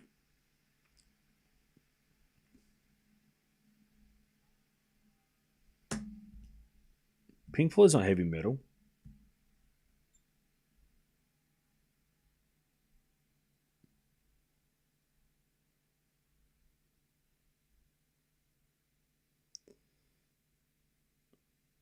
Is it? All right.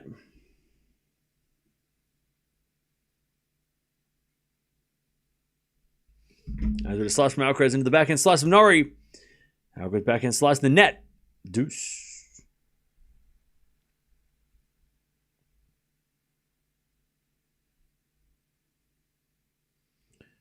All right, deuce.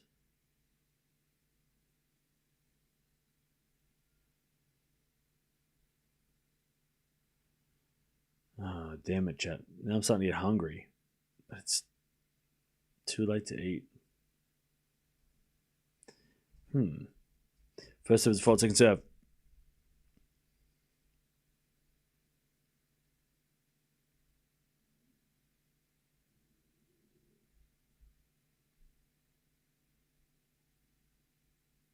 All right.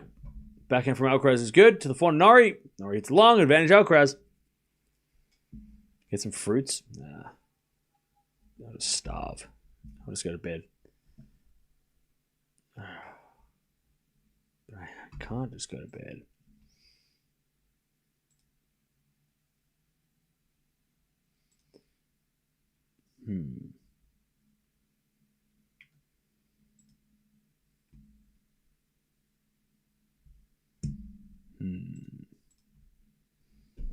I said an orange. Nice. Chat favorite fruit. Go. Favorite fruit. Go. What's your favorite fruit? Nice hitting from Norrie. Back to deuce. What's your favorite fruit? Favorite fruit. 3, 2, 1. Go. Favorite fruit. Favorite fruit. Favorite fruit. Favorite fruit. Favorite fruit. Hey, Gasquet's there. Watermelon, mango, apple, strawberry, pineapple, bleh. Banana, mandarin, grape, pineapple, bleh. Pineapple pizza. Wrong answer. Avocado is king. All right. We have a smart ass in the chat. I love tomatoes. All right. Do you, though? Or are you just saying that because you're so smart?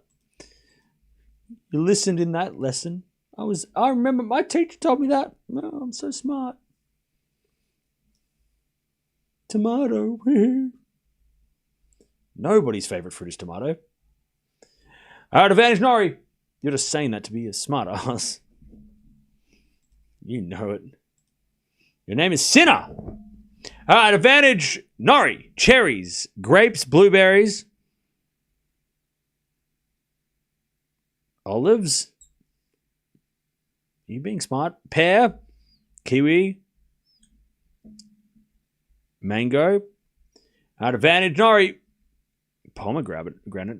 So I feel like some people are just saying, like, is that real though? Like, you actually, is it? Or are you just saying, I'm going to say a crazy fruit that I've eaten once. Anyways, Norrie 4-1. Mango. Mango seems to be a popular answer. I told you Norrie would win. Match isn't over. Dragon fruit. See, there we go. Least favorite fruit is avocado. Alan, you like pineapple and you don't like avocado? We can't be friends. I need that friendship card back. Friendship card revoked. Sorry. I mean, you're lucky you're not banned from the chat. You're lucky you're still allowed in this chat. I'm just joking. Can you imagine? That's wild.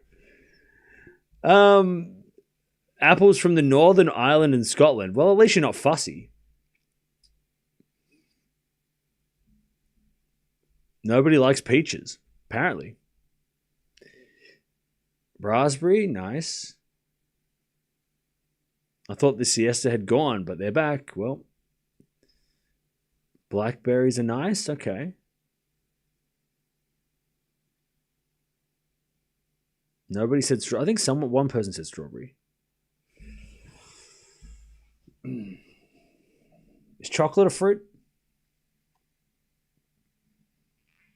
All right. Norrie's got the break in the second. 4-1. He hangs on.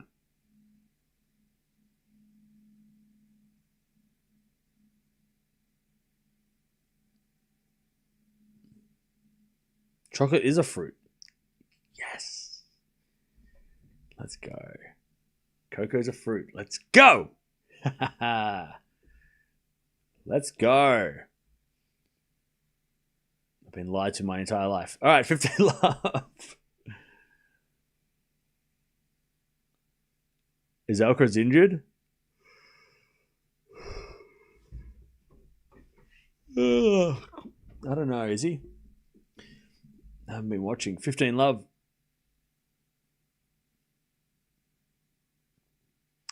First serve is a fault, second serve.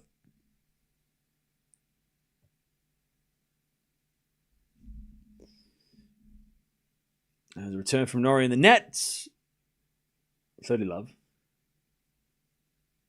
This is Alcaraz's weakest surface, indoor hard courts. Okay, so let's talk about it again, because just in case we didn't talk about the surface of the court. Despite, and we said this at the start, right? The court speed is slow. Great for Alcaraz, but also great for Norrie. Norrie has made a Wimbledon semi, but he won Indian Wells, right? He's played well on clay. Norrie doesn't mind being on a slow court too. Also, it's probably better for Norrie to be on a slow court because Alcaraz's shots are not going to be as aggressive. So it gives Norrie a little bit more chance to get to the ball. So even though we think that slow court equals Alcaraz win, Norrie obviously doesn't mind playing on this court either. Whereas if he was playing against somebody who needed the speed of the court to help his game, then maybe Alcaraz would have an easier time. But Norrie, not to mention Norrie has beaten Alcaraz before, but like Norrie on a slow court doesn't hate it. So it's not that Alcaraz's weakness is the indoors or the surface. I think it's just that Norrie is severely underrated.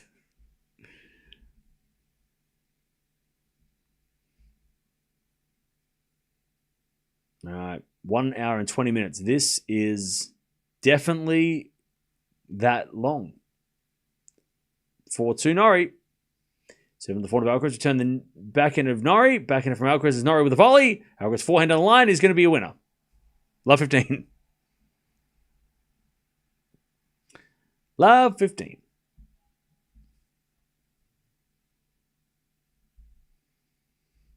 Love 15. How many euros for you to eat a raw head of garlic, Cam?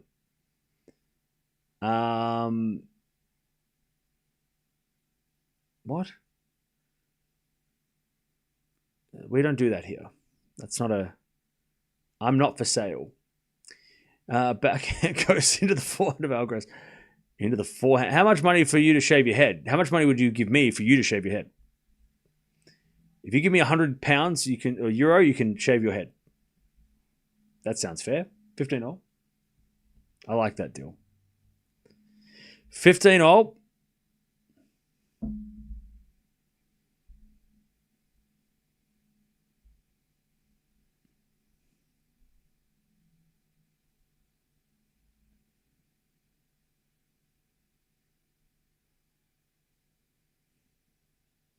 All right, 30-15. Alcaraz starting to get a little frustrated by his game.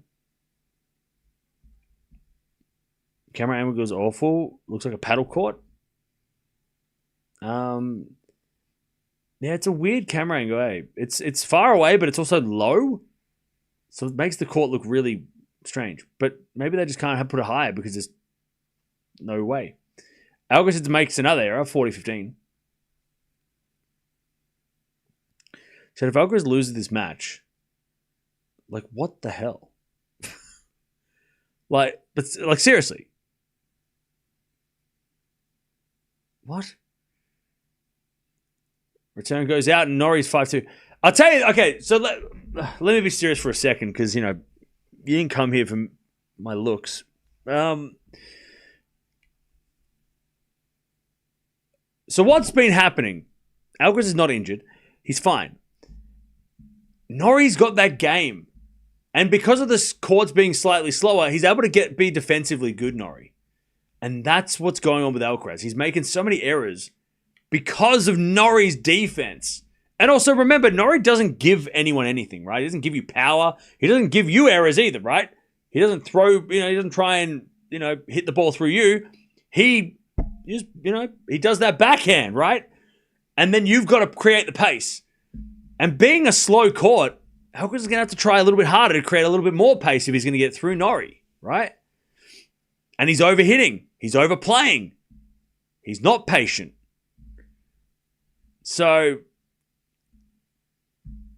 Norrie deserves a lot of credit for making Alcaraz miss all these shots because he's the one forcing Alcaraz to go for more because Alcaraz feeling that pressure.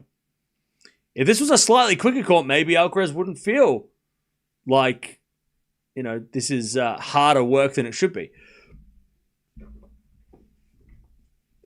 And we've seen this before with Alcaraz, right? When he plays guys that are good defensively, like Demonor, for example, he sometimes overhits. He sometimes makes errors because he's trying to finish points too quickly or he's trying to be too aggressive. All right. Norrie is 5-2 in the second. I mean, there could be a second set siesta as well, but I think it's more just he's just overplaying. Alcaraz is trying too hard to finish the points to hit the winners. They're not coming easy either because again, slow. It's double fault, right? I mean, he's trying to hit big second set. He doesn't want to rally with Norrie. 15. I just have a hard time Norrie sustaining this level. It's not that Norrie's sustaining this level. It's that Alcaraz is making errors. I'm sure the stats won't show that Norrie hit 20 winners and 1 error. Hit way more errors than winners. Again, this is not anything bad about Norrie. It's not like discrediting. It's crediting Norrie. We're giving him credit for making Alcaraz play bad. Right?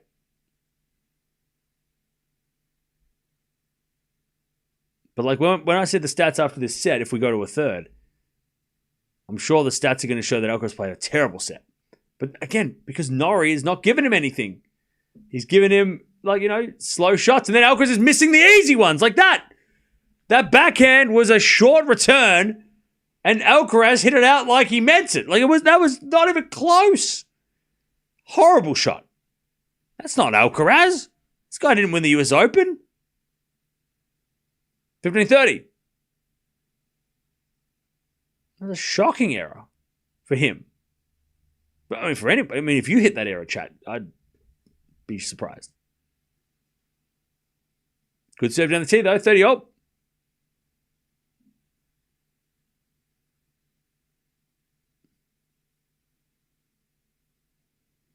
Maybe because he's not played much lately. That might be it too. He said in the practice, he said, I love this court. This is a great speed of court. But maybe not against a guy who also loves it. Alcaraz says a fault second serve. Maybe he loves it if he's playing against somebody who's not playing like this. As that return goes in the net by Norrie, 40-30.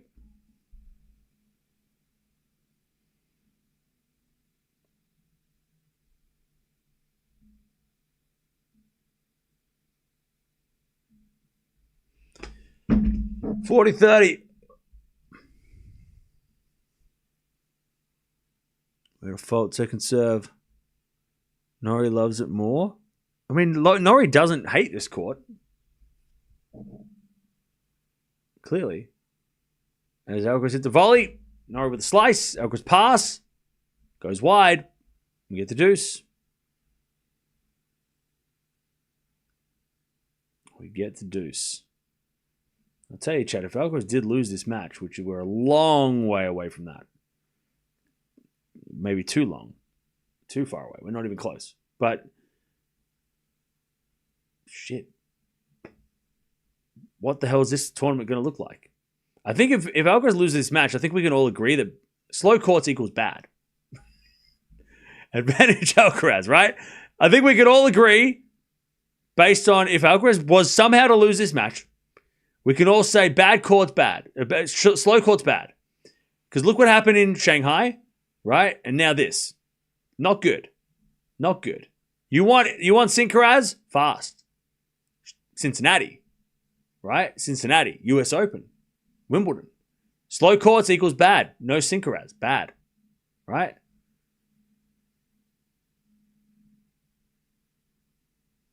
Now 5-3. Norrie's going to serve at the second.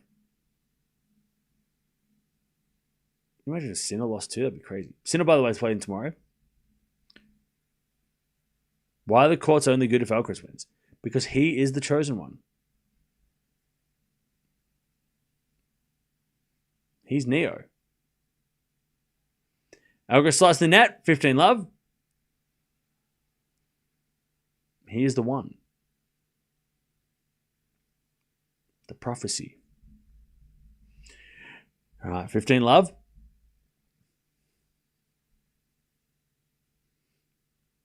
And Norrie serves. Fault, second serve.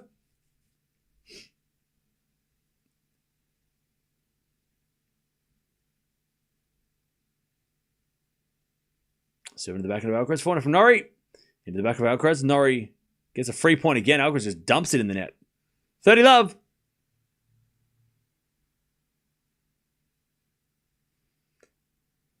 Love. He is not the one if he needs special course to win. Okay. 30 love. 30 love. I tell you what, though, he is not playing well, Alcaraz, today.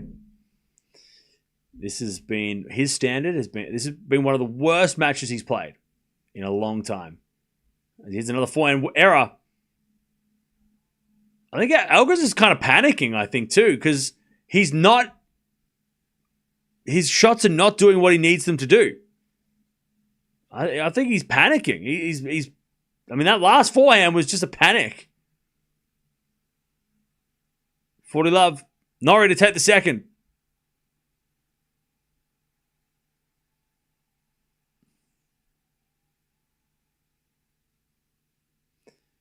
Norrie serves an ace. We're going 3.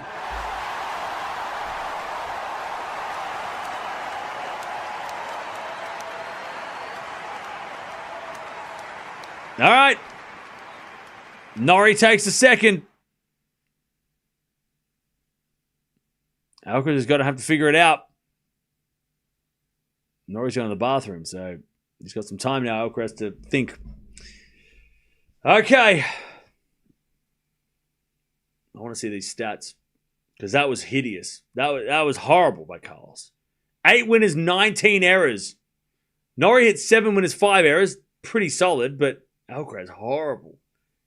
Oh, and the worst part about Alcaraz right now is that on the first, it's the forehand and the backhand. 10 on the forehand, 8 on the backhand.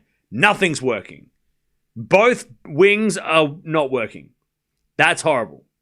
If it was just like he was missing forehands, okay, hit backhands. But he's missing both. He can't hit either shot. Only one breaker serve, though, in that set, and only one break point for Norrie, so he took his chance. But Alcaraz is making errors on both sides, and he even did a double fault. So, I mean, I don't think Alcaraz is going to lose, but it's not great to start the week. Norrie's playing solid, but Alcaraz is doing some weird mistakes. Oh, yeah, for sure. Alcaraz is playing shockingly bad for his level, for him. Why do you think he's playing so badly? I think it's just because Norrie is retrieving well. And he's making Alcaraz he's making Alcaraz try and generate pace on a slow court. And I think Alcaraz is overhitting and also getting a little more, hitting a lot in the net because he's just doesn't want to maybe grind it out as he probably has to.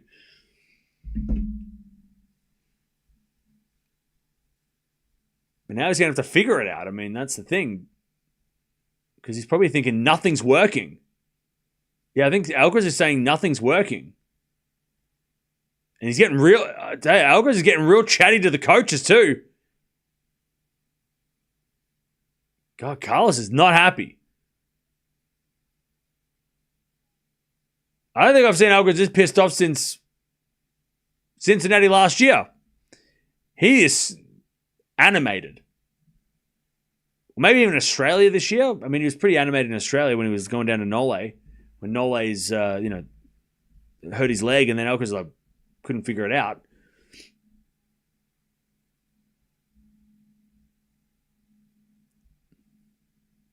Reminds me of the Wimbledon final. Alcaraz is asking all kinds of questions to the coach and they're giving him answers.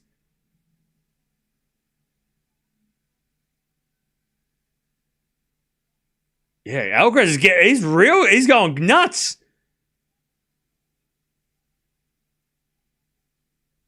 And while Carlos is trying to explain it, Alcaraz is freaking out.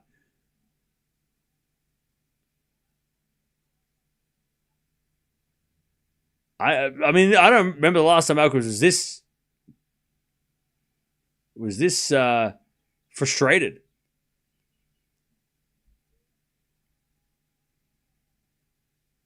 And Juan Carlos is trying to give him answers, and I don't think Alcaraz is listening. He's just kind of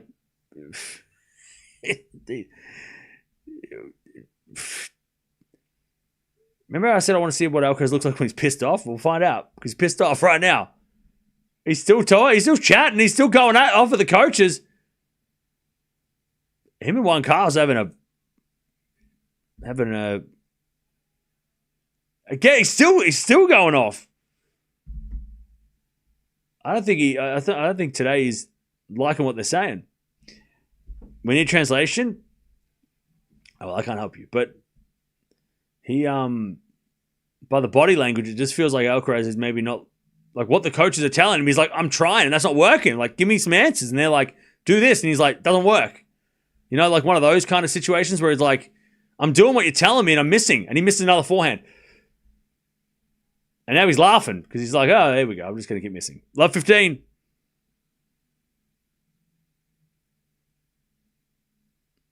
It's great for Norrie, though. That whole interaction is great for Norrie. If he saw that, he would be like, now I got them fighting each other. now he's infighting. It's even better. Norrie just got to hope Alcaraz doesn't get angry and start blaming him. 15-0. He's also got to take advantage of Alcaraz, who's distracted by this. Vince.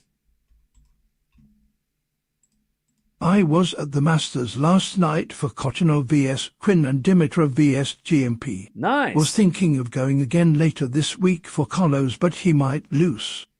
He'll be all right. GMP Dimitrov must have been real fun. That must have been really fun. That was probably one of the most fun matches, or one of the most heartwarming matches yesterday. Thank you for the 5.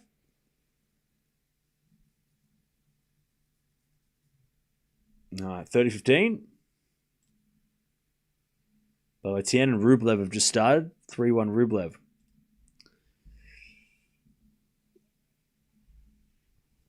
How did Alcaraz look during the break? Terrible. Him and the coaches were fighting and were yelling and screaming at each other. All right, Norrie in the net, 40-15. Who do I have to sacrifice for you to stream Tien Rublev? The hell?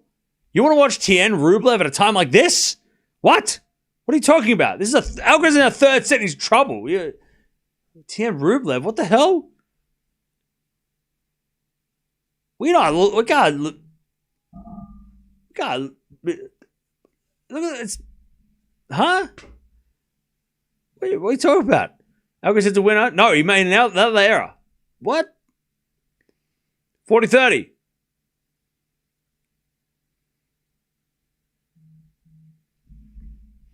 40-30.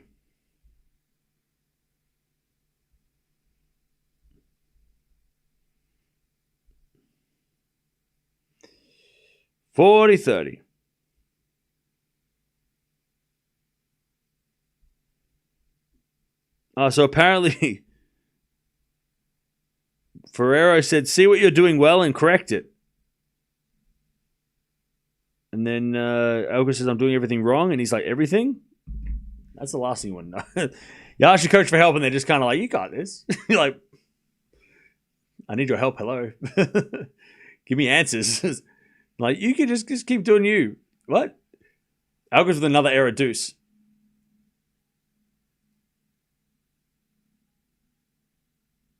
All right, deuce. Oh, man.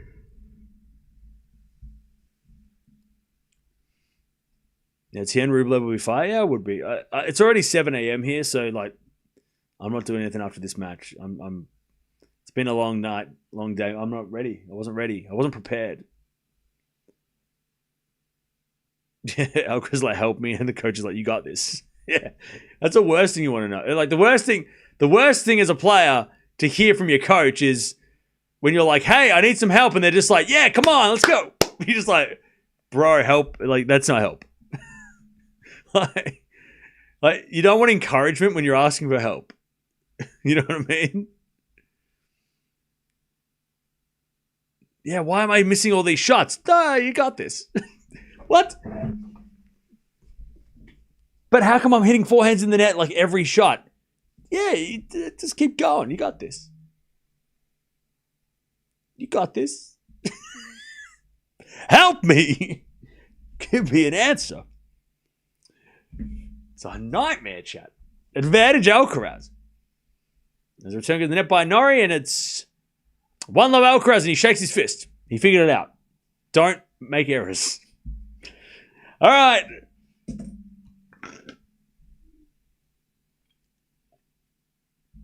That was a 10-minute game. Holy moly. All right. Now Norrie's having to serve second, so this is going to be a test for him.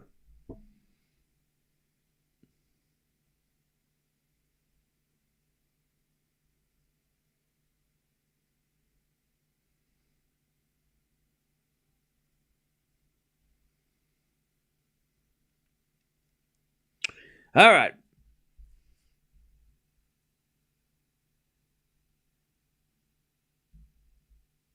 Back to Norrie. Every game Norrie serves is very important. Good serve. All right, 15-love.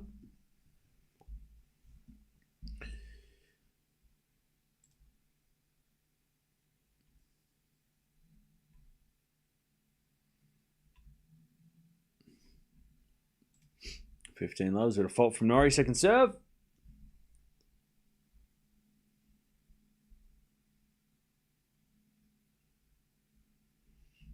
And the return goes out by Alcaraz, 30-love. Tell you what, Norrie's locked in. I feel like we and I'm including myself here. We just didn't respect Norrie. When the draw came out, I did look at Norrie and think awkward, but I didn't think upset. I thought, we need to respect Norrie a little more. Not that we don't, but I mean, holy hell.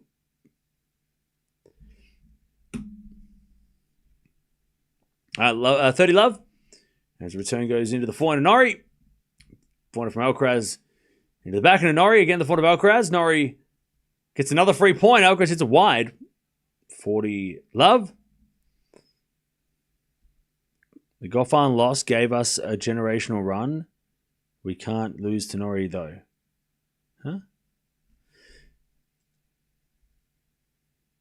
40 love.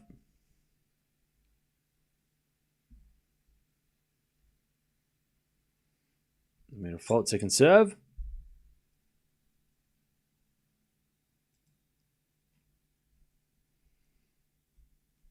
Serving the backhand of Alcaraz. Alcaraz is out, and it's 1-1. Norrie's holding easily. 1-1.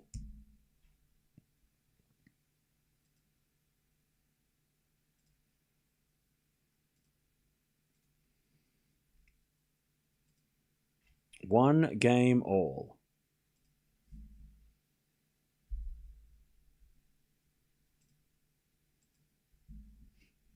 Now back to Carlos. Norrie can be an extremely awkward customer. Yeah. Yeah, for sure. And he has pushed Alcaraz before. You know? It's not like this is just the first time he's ever troubled Alcaraz. He has pushed him 1 sets off him before. Alcaraz 4-1 winner. 15 love.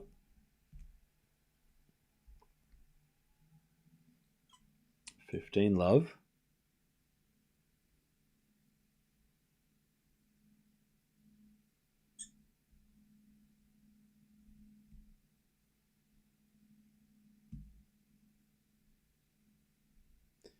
$15 love.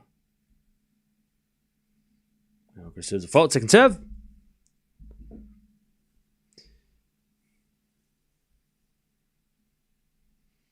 Seven in the back of Norrie, forehand from Alcaraz. Norrie with a slice forehand. Alcaraz with a drop volley winner. 30 love.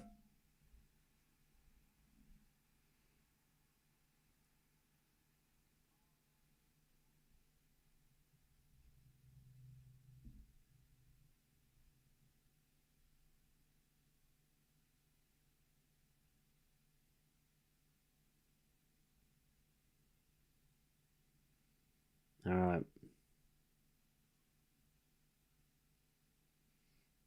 As Norrie hits a great return. 30-15. 30-15.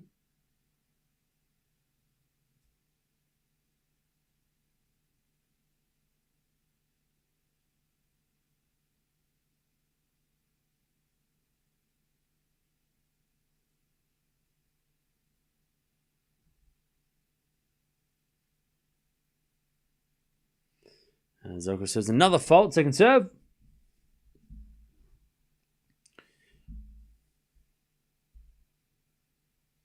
Second serve. Into the forehand of Norrie. Return the forehand of Alcaraz. Norrie backhand. In the back of Alcaraz. Norrie with the forehand on the stretch. Alcaraz drop shot in the net.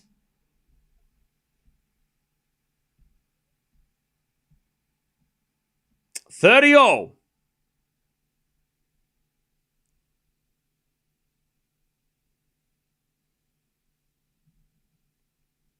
$30.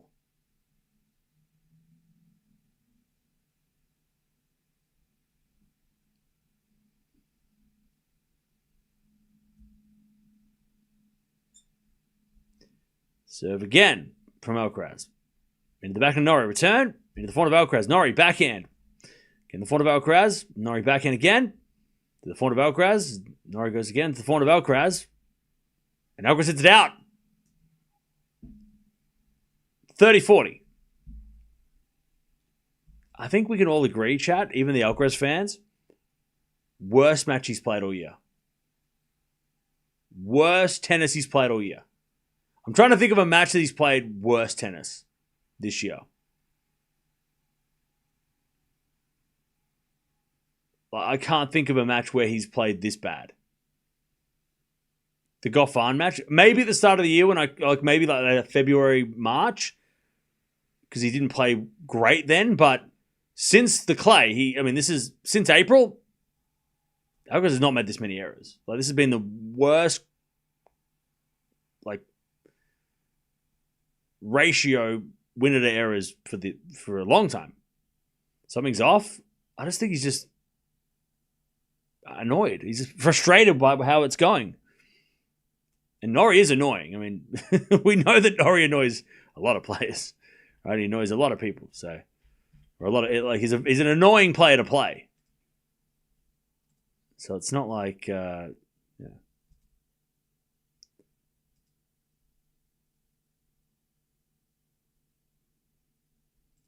it's not unusual for Norrie to be annoying a player. Is it a point from Alcaraz? Inside out winner. There you go. Now Alcaraz is shaking the fist. Advantage Carlos.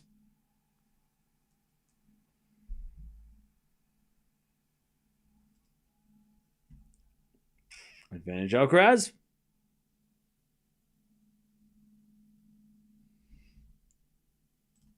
To take the lead. Norrie never gives up.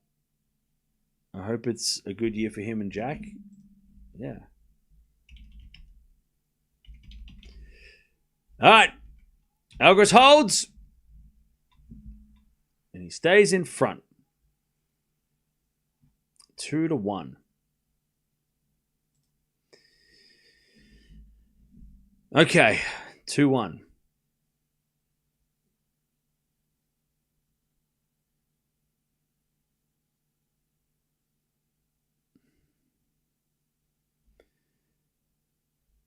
All right. Carlos' first ever percentage low. Yeah. That's been one of the issues.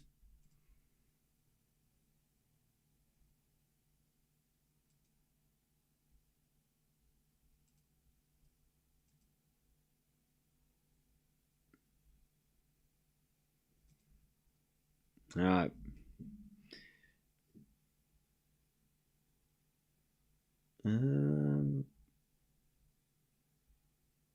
Do you think Shelton will make it to Turin after being injured? I think so, yeah. How far away is he from qualifying? Yeah, he's next in line. Shelton should qualify. He just needs to make the quarterfinals and he should be okay. Like I said,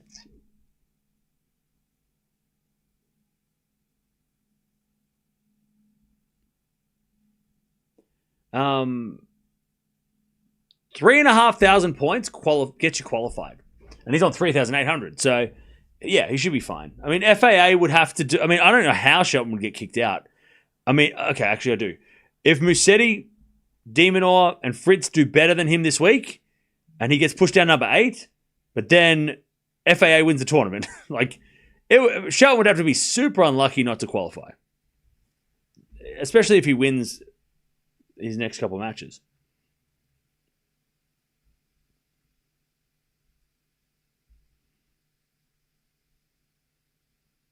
All right. 2-1. As Alcaraz goes to the back into Norrie, Alcaraz pass is wide. 15 love.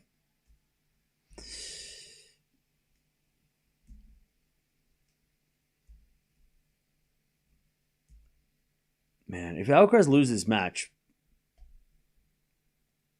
we're going to get fast courts again. It's going to be 45 next year. You know what, chat? The conspiracy is, if Alcaraz loses this match, they made the call for Vachereau and Rinderknecht. Because they're next. The winner of this plays the winner of that. Huh? Hey? So now we know why it's slow. Not for Alcaraz, but against him. It was a ruse. It was a lie. It was all about Rinderknecht and Vachereau. They knew that this slow court would piss Carlos off. They knew it. It's working. Because they want the French players to do well. 40 love Norrie's winning serves easily. It was all to make Alcaraz lose.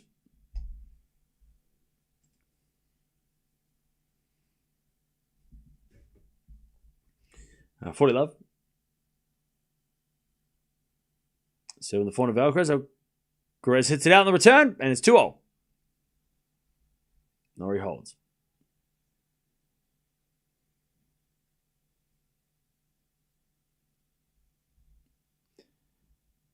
2-2.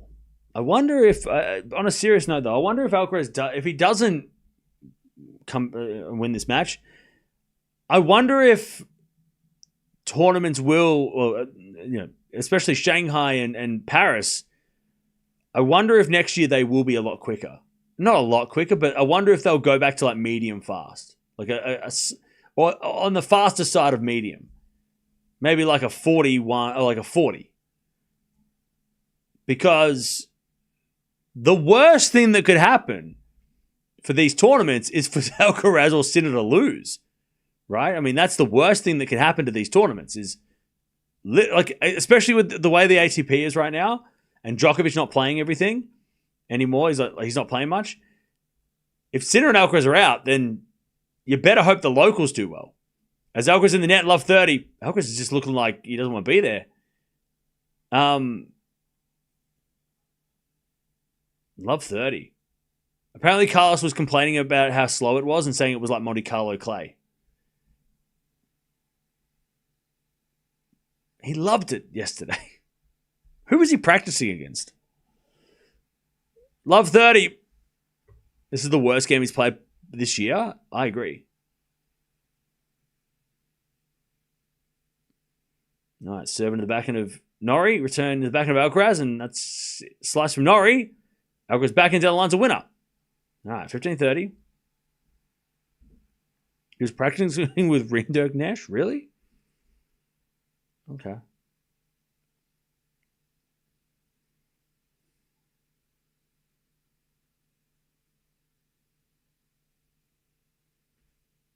Shelton said the speed was perfect. Can you send me the confirmation for that? I haven't heard that. I need to hear. I need to see that in writing. 15-30. Are you scared, Cam? I'm terrified. This is my life. About this match, though? No. It's all right. I think Alcaraz will win still. 7-4 Norrie. Return is down the line. Alcaraz with a slice goes wide. 15-40. Norrie won Indian Wells. And Indian Wells is slow.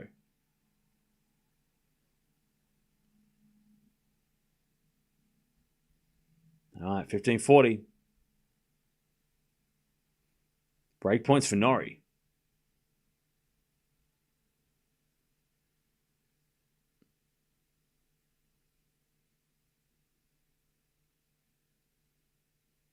Seven at the back of Norrie. Alcaraz forehand. Norrie with a pass. Missed. Ooh. He almost got it, though. Just missed. All right, 30-40.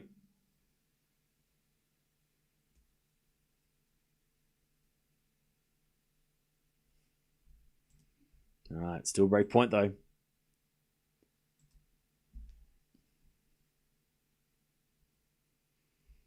$30-40. As the return from Norrie goes into the back of Alcaraz. Norrie forehand. Again to the back of Alcaraz. Down the line of the back of Norrie. Alcaraz forehand. Again to the back of Norrie. Alcaraz. Oh, Norrie hit it wide. All right, deuce. Norrie hit it wide.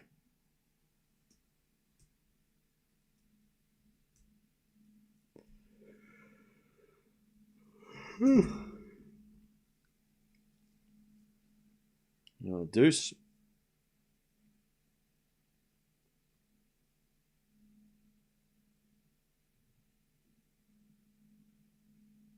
The return goes in the front of Alcaraz. Norrie backhand into the slice of Alcaraz. Norrie forehand in the net. Oh, this is a missed opportunity for Norrie. This might just give Alcaraz a little confidence. That's not what he needs. All right.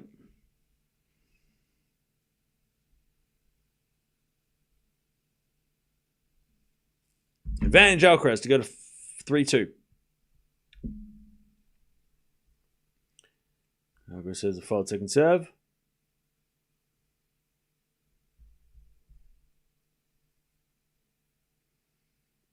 Serve in the back of Norrie. Alcaraz slice. Into the slice of Norrie. Who hits it in the net. All right. 3-2 Alcaraz. He keeps the lead. And that might be a big moment.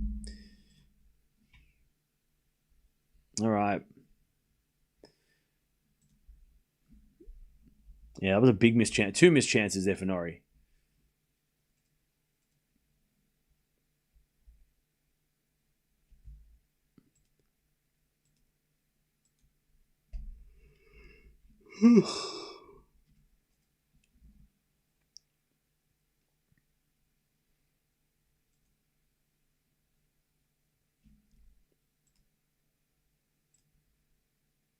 All right.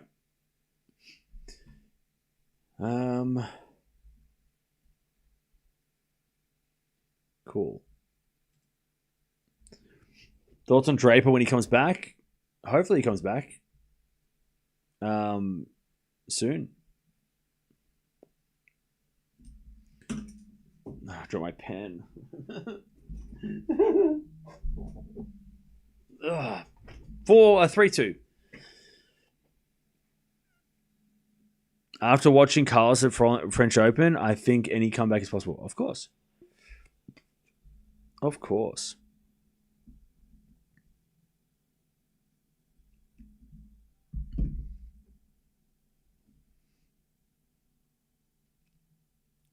No, back to Norrie. Someone tells me that Norrie might get broken now. How does he know? I don't know. It's a 50-50. He either will or he won't. He serves an ace, so just cut that out. Just get that. Just get rid of that.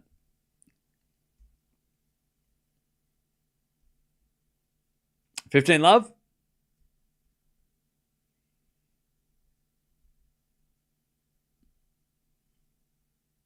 Serve the back of Alcaraz for Norrie. Winner. Jeez, Norrie is hitting some weird ass shots like he usually does, but like the guy, like you think he shanks it and it goes out, then he hits it and it lands on the line. You're like, where did that come from? Like that looked like a shank that was going to go in the front row, but it landed on the line. You know, what?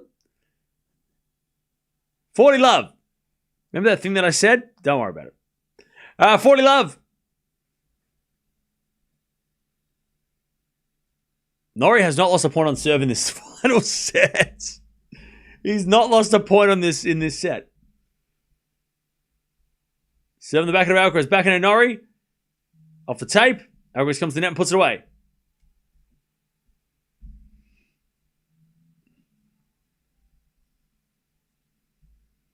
All right. 40-15. Chad, if it happens, you owe me an apology. You're a thief. All right.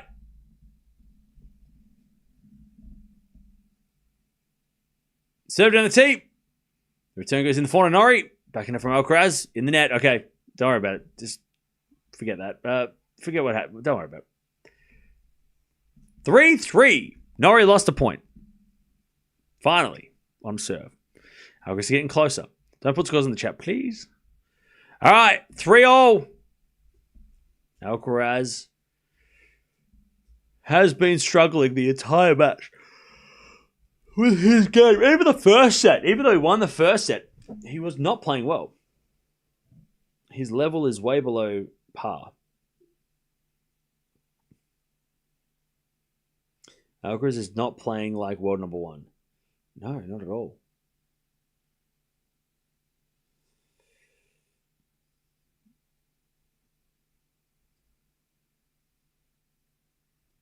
Three all, 2 hours played. If Alcaraz is losing, I'm not going to watch anymore of this tournament. I'll see you next week for the WTA finals. I'm out. No Alcaraz, no me. As a return from Norrie goes the backhand of Alcaraz. Norrie forehand. Into the backhand of Alcaraz. As Norrie forehand again. The backhand of Alcaraz. Norrie with a slice. Alcaraz with a drop shot. In the net. Ugh. Love 15. Cam is salty. I'm hungry. Love 15. I reckon Alcaraz hit at least 50 errors. At least 50. It's got to be close to 50. The real world number 1 is Jannik Sinner. No, he's number 2. He was number 1, though, at the start of the year, but now he's number 2. Look at the rankings show that. Look at the rankings. Pretty sure. I've been keeping up to date with them every week. 15-all. Alcaraz is 1. Sinner is 2. Zverev is 3. Pretty sure. Right? Or is Zverev 3?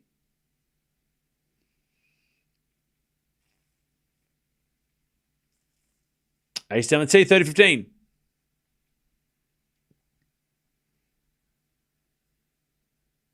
Djokovic number 3, is he? It was Zverev.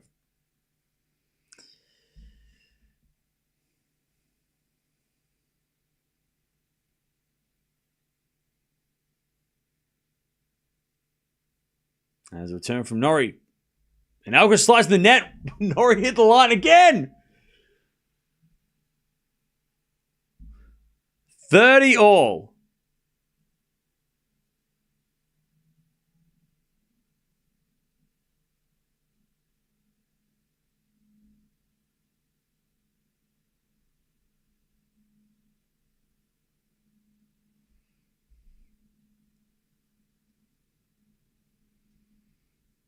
Alcaraz says a fault.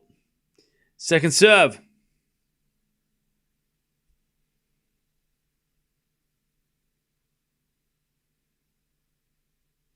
Serve in the back of Norrie. Return goes.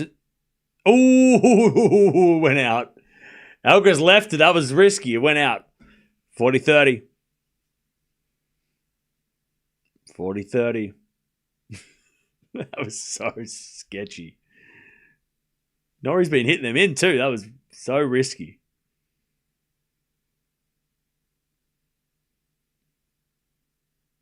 All right, Alcaraz serves. Another fault. God, Hawkeye is just so anti-Alcaraz. Am I right, chat? God, Hawkeye. What's your problem? Got beef with Alcaraz. I don't know what he did. Bullshit. Hawkeye better. I'm going to get... if I disappear, chat, you know why. Hawkeye got me. You know, his backhand goes in the backhand of Alcaraz. Norrie backhand. And the forward of Alcaraz hits a drop shot, but Norrie's going to get there and hit a drop shot back. Wow. Alcaraz's drop shot was so obvious. Norrie was there with time to spare. That was a horrible choice. And then but Norrie's execution was perfect. Deuce. That drop shot was not Alcaraz's best.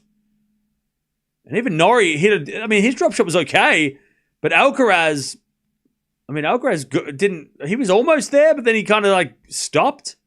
He didn't lunge. I wouldn't say gave up on the point, but he definitely didn't like try and stretch. He just kind of was like, whatever. That's been the story of the last 2 sets. Anyways, good return, Norrie. Alcaraz is a wide. Advantage, Norrie. And again, Alcaraz just getting... Yeah, Alcaraz is like, Hawkeye, you're lying. Hawkeye's lying. Penko was right. All right, advantage, Norrie.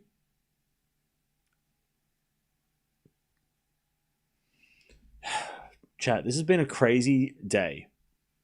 And this would be just icing on the cherry on the cake that has icing already. Because, I don't know. I don't bake. Advantage, Norrie. Return goes in the forward of Alcaraz. Norrie with a pass. Wow, it's a winner. Norrie's throwing fists. Oh, what are we watching? Chat, what are we... Come on. What is this? What are we doing? What are we doing? Maybe Andy Roddick was right. We should just stop the season after the US Open. Why are we playing tennis after the US Open? We should have just gone straight to Turin. What are we doing? We're playing Shanghai in this? What is happening? We don't need this. We just go straight to Turin. New York, Turin, and then on vacation. Then we just go on holidays. What are we doing? What is this? Madness, chat. Is Cam crying? No. He's not. He's winning. Why would he be crying? Alcaraz is the one who should be crying. He's losing. Sinner deserves to be number 1 if Carlos can't beat Norrie. What? Okay. That's so rude. What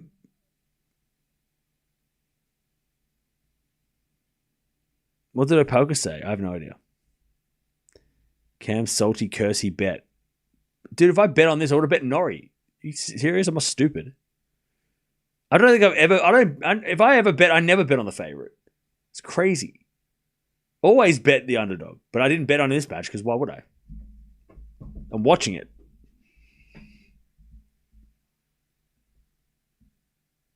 All right. All the Sinner fans came out of nowhere. Where have you been hiding? All the Sinner fans are out of nowhere. I didn't realize there were so many Sinner fans in the chat. The hell? It's crazy. Jannik Sinner's got a lot of fans in the chat that don't watch his matches. That watch other matches. Well, Cam Norrie just gained a lot of new fans. It's crazy. That's insane. I didn't realize Jannik Sinner and there was a lot of crossover between Jannik Sinner and Cam Norrie's fans. I love Sinner and I love Cam Norrie, apparently. No, forehand goes out by Norrie. Oh. How much though? until he gets broken. Love 15. Love 15. Yeah, they play so similar, right? So I mean, obviously they got they play the same game. I can see the crossover. Makes so much sense. So much sense, you know. They're basically brothers. First serve's a fault. Second serve.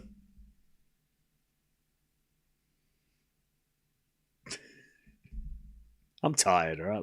Let's just leave it. Anyways, 4 now from Norrie. That's good, but Alcaraz is better. Norrie in the net. Love 30. Uh-oh, he's about to get stoned. Love 30.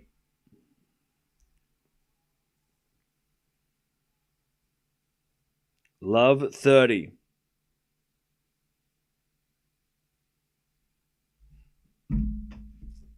Alcaraz to get back on serve straight away. Love 30.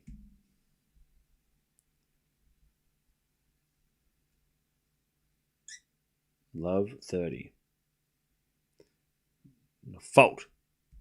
Second serve.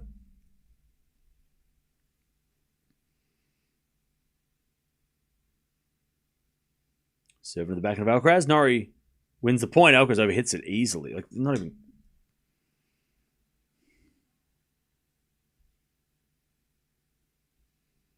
Maybe Vukic can beat Fritz. That would be wild. Fritz losing, can't handle that. Paris can't. We can't handle that. Can't have. Luckily, there's only 1 week, so if that does happen, if they both lose, then at least we've only got a week to get over it. It's not like 2 weeks where we're like, oh my god, we're gonna slog through this. That's the benefit of a 1 week Masters too, is that if all these upsets happen, it will be over soon. Don't worry.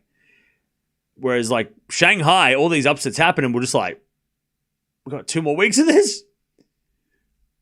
Norrie backhand into the forehand of Alcaraz. Norrie backhand again to the forehand of Alcaraz. Norrie backhand down the middle again. Alcaraz gets the forehand to the backhand of Norrie. Norrie in the net. Ooh, Norrie knows he can win this. That's why he's getting nervous now.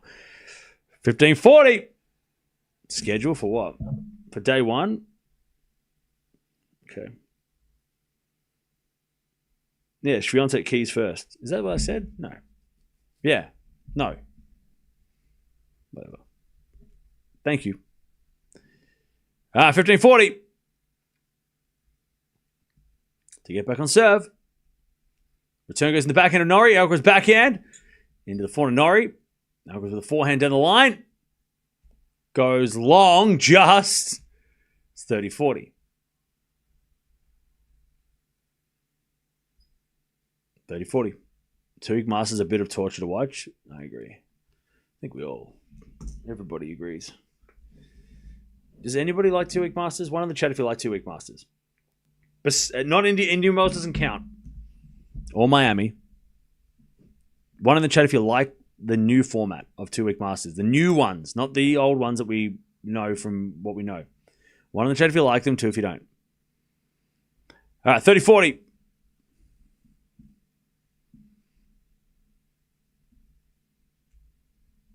All right. Unanimous decision. Backhand return goes to the backhand of Norrie.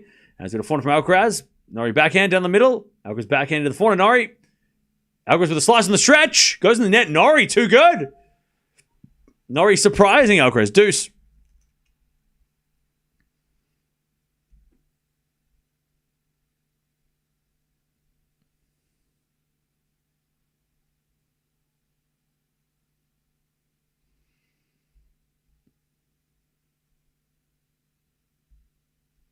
All right. Norrie survives for now. As a return from Alcaraz goes to forehand of Norrie. Alcaraz backhand slice. Norrie wins the point. Alcaraz in the net. Chat. This is not good. Because he didn't play Shanghai.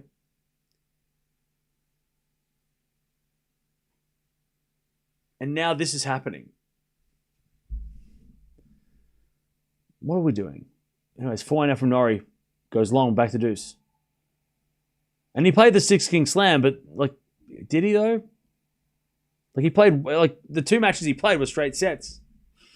Win one, lose one, but we already missed him from one Masters for 2 weeks. And he also didn't play Canada. Right? Anyways, back to deuce. He's hanging on for now. The sun's out. Yay. All right, serve. It's been a late one. It's been a lot of things.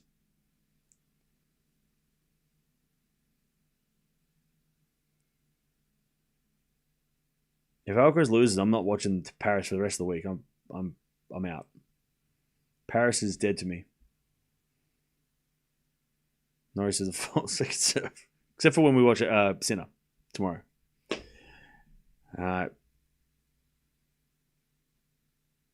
Deuce. Serve into the backhand of Alcaraz. Return goes in the forehand of Norrie. Alcaraz backhand. Into the forehand of Norrie. Alcaraz backhand again. Into the forehand of Norrie. To the backhand of Alcaraz. Norrie forehand down the line. Alcaraz gets with the forehand cross court. Norrie backhand. Into the backhand of Alcaraz. Again, the backhand of Norrie. As Alcaraz with a forehand again to the backhand of Norrie. Alcaraz in control. Goes down the line.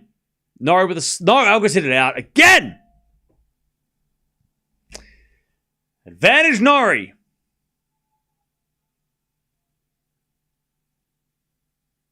By the way, chat, when I said I wanted the court to be fast to test Alcaraz, this is not what I meant. Because this court sucks. This court stinks.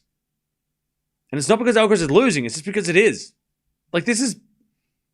If Alcaraz loses, we're going to have to watch slow, muddy, like, playing in the mud tennis for another week. We did this in Shanghai already. I don't want to do it again. Shanghai was hard to watch. Can't have Shanghai again. This is not good for the game. Backhand goes into the backhand of Alcaraz. Alcaraz hits it out, and he wants to break a racket. I want to break his racket as well, because I don't want to break my rackets. Anyways, 5-3. Oh, chat.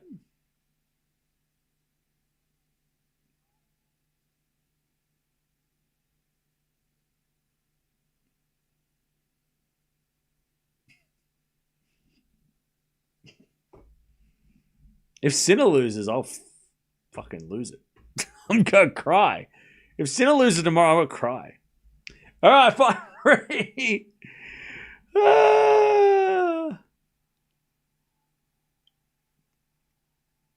All right. Alcaraz 7 to stay in the match.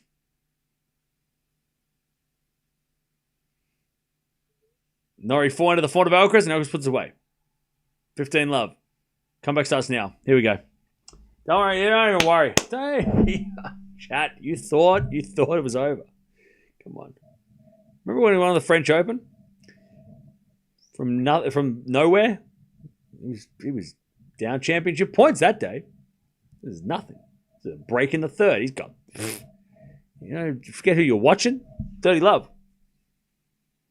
Come on now.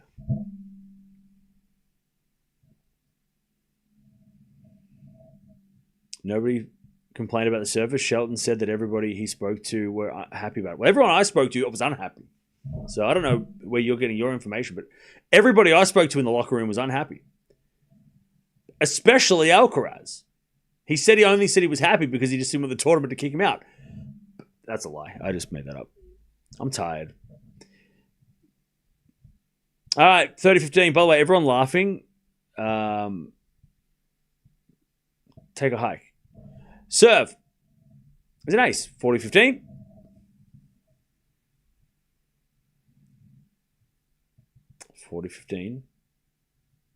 Sinner or Zverev in Paris. Alcaraz, he's going to come back and win. What are you talking about? Yeah. Everyone laughing too. It hasn't finished yet. We're still playing. He just held serve. Norrie's got to win this match. He's got to try and win this match. Why am I frustrated? I'm not. I'm just tired. And annoyed.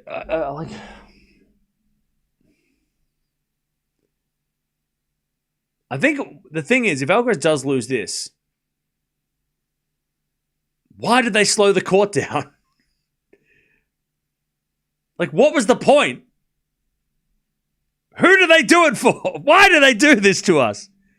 Because that's why he's... The only reason this match is ugly is because of the court speed. He's playing terrible because it's like playing in mud.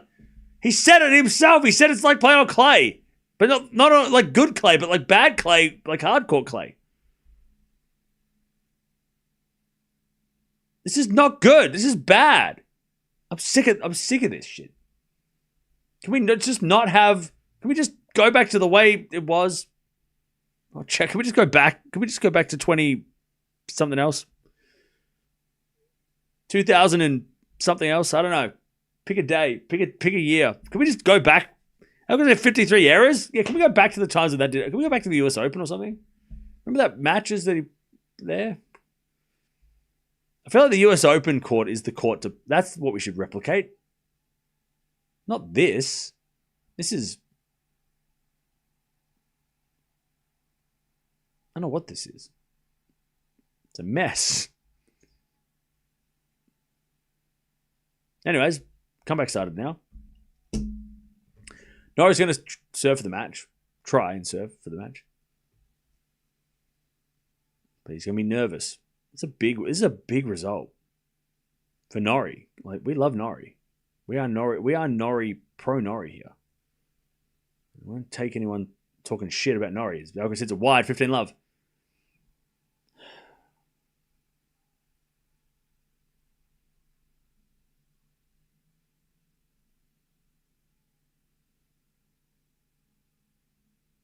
$15 love. Norrie serves again.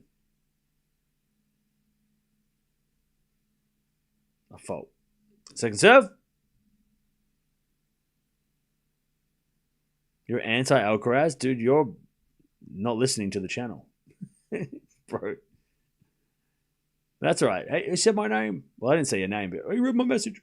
Forehand goes into the backhand of Alcaraz. Into the forehand of Norrie. Alcaraz back. Thank you, Deb. As we're backing again to the forehand of Norrie. Norrie hits it wide, and it's 15-all. 15-all.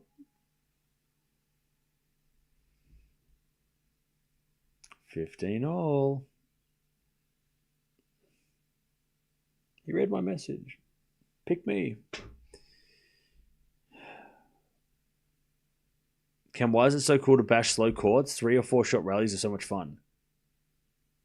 Are you watching this? Alcaraz in the net, 30-15. I'd rather watch 3 or 4 shot rallies with a winner than 3 or 4 shots and then an error, which is what today's been. You really think Alcaraz hits 50 errors on a fast court? No. He at least serves 10 aces that day. Did he hit 50 errors in Cincinnati? Did he hit this many errors in Cincinnati in a match? I don't know. I'm asking. 30-15. Alcaraz returns forehand to Norrie. Alcaraz slice goes wide. Norrie's got match points. And I love this for Cam Norrie. We love Cam Norrie. And I love this for him. But this is... I don't even know. I want to hear what Alcaraz says in the press conference because he must be pissed.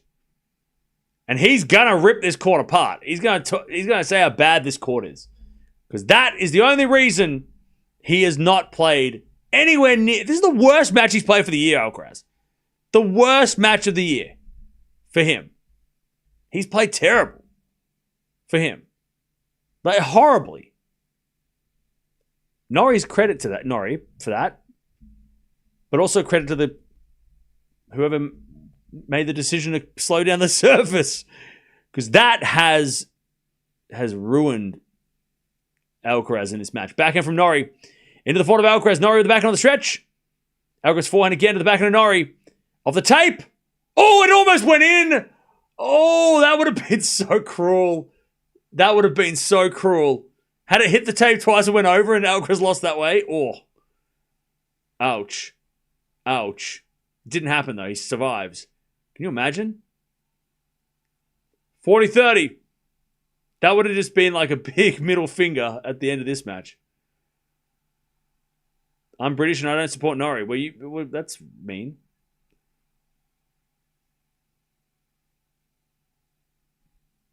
You don't deserve him. You don't deserve Norrie. Wimbledon semi-finalist, Masters 1000 champion Cam Norrie. You don't deserve him. Alcaraz hits it back out on the return. There it is. Norrie wins. I think that somebody said it's his first number one victory ever.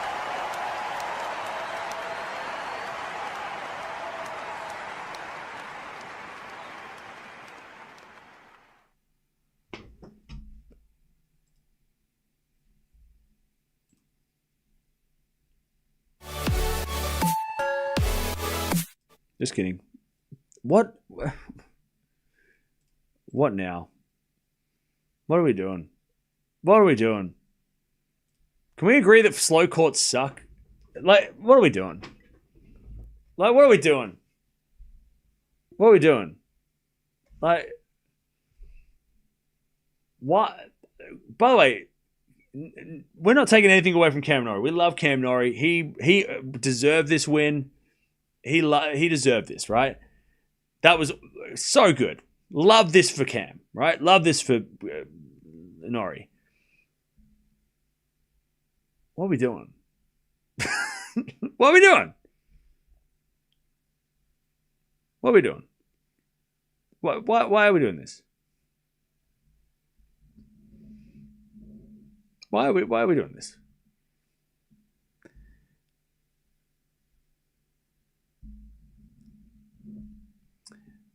Is Sinner going to get number one at the end of the year? I don't know. We'll find out. He might lose tomorrow. Bergs is no joke, and this court stinks.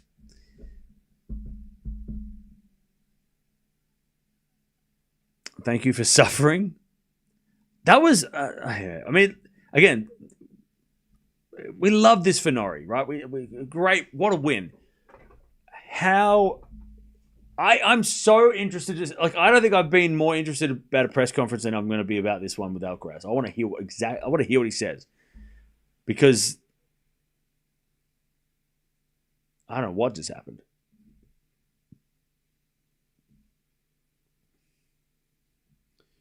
Thrill for Norrie. Always feel like he's underrated. Oh yeah, he's always underrated for sure. Underappreciated is the word. Underappreciated.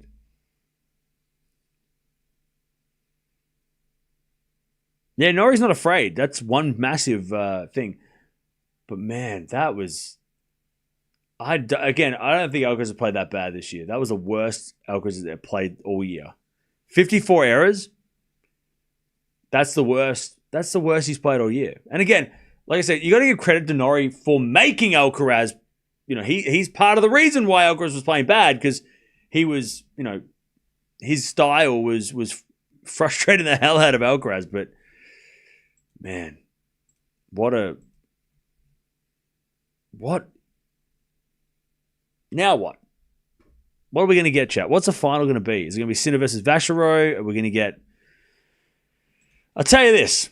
Ruud and FAA, massive opportunity to make the semis. And they need to make the semis, right? Because they need points. They're ATP finals, right? But, God, chat. I mean, some people at the start of the stream would have thought I'd be happy that he lost, but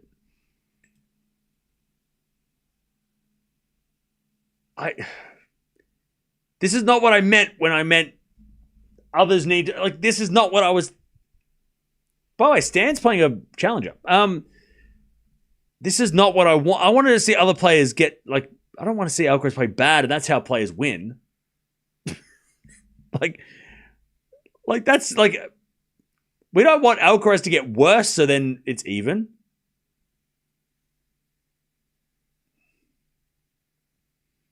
I wanted other players to lift. I don't know. I don't even know anymore. You sound upset. I don't even know. I'm tired. That's what I am.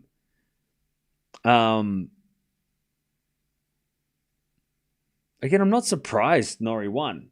It's not about Norrie winning. It's just like, it's just it's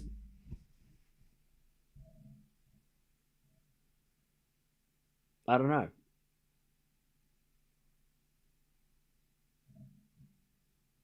By the way, everyone who's talking about is Jannik Sinner. If Alcaraz can lose, so can Sinner. Like, Sinner's not just going to win this title now because Alcaraz isn't around. Well, I wouldn't be celebrating. This is a bad loss for Alcaraz. What is Sinner going to think? Like, what is he going to do tomorrow? I mean, all the you're all celebrating like he's number one. Sinner has to win though. And Sinner was cramping in the Zverev match last week, and this court's slow. He's going to play long matches. We got to keep an eye on Sinner. But I don't know, man.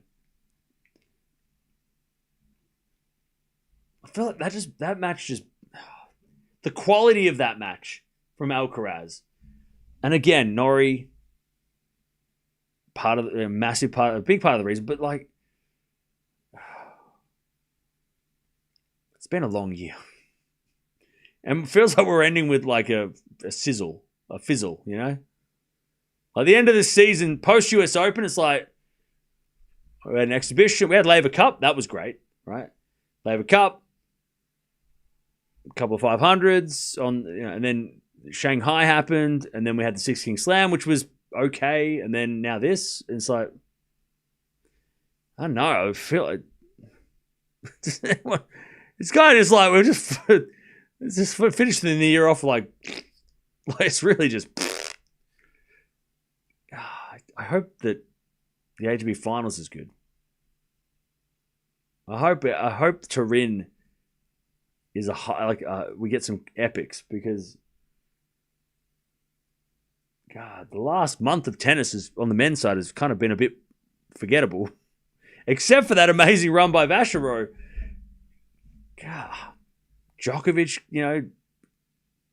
Sinner, Sinner winning last week was fun. Zverev and Sinner match was good though. That was actually good. But like, man.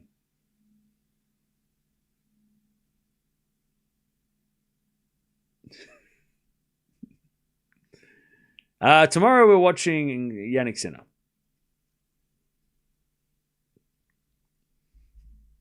All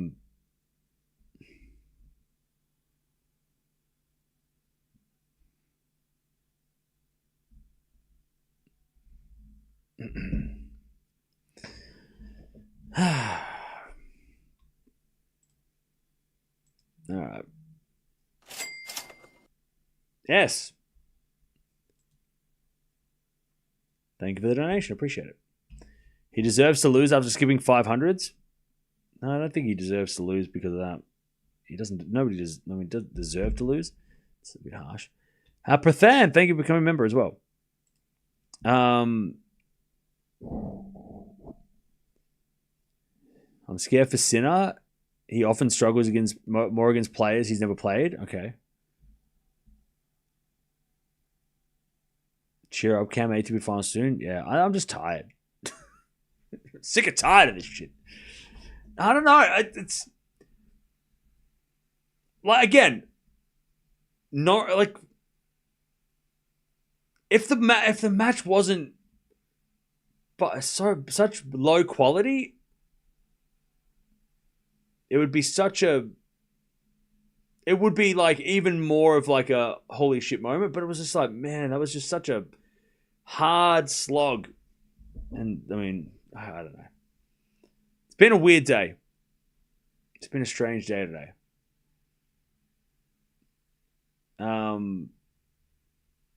We'll watch Sinner tomorrow.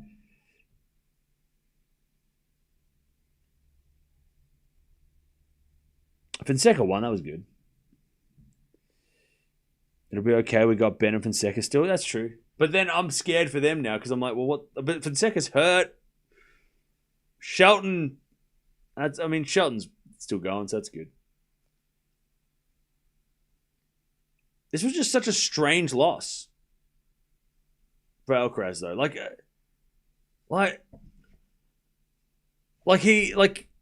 He was saying at the start of the match, I was saying like, oh man, this is gonna be too easy. Alcaraz is in love with this court. His game is made for this. But then he puts in that performance. You go, what the hell were you saying yesterday? Then how did that happen? Was he actually playing bad in the practice? Relax, Cam. I don't think this is a big deal for Carlos.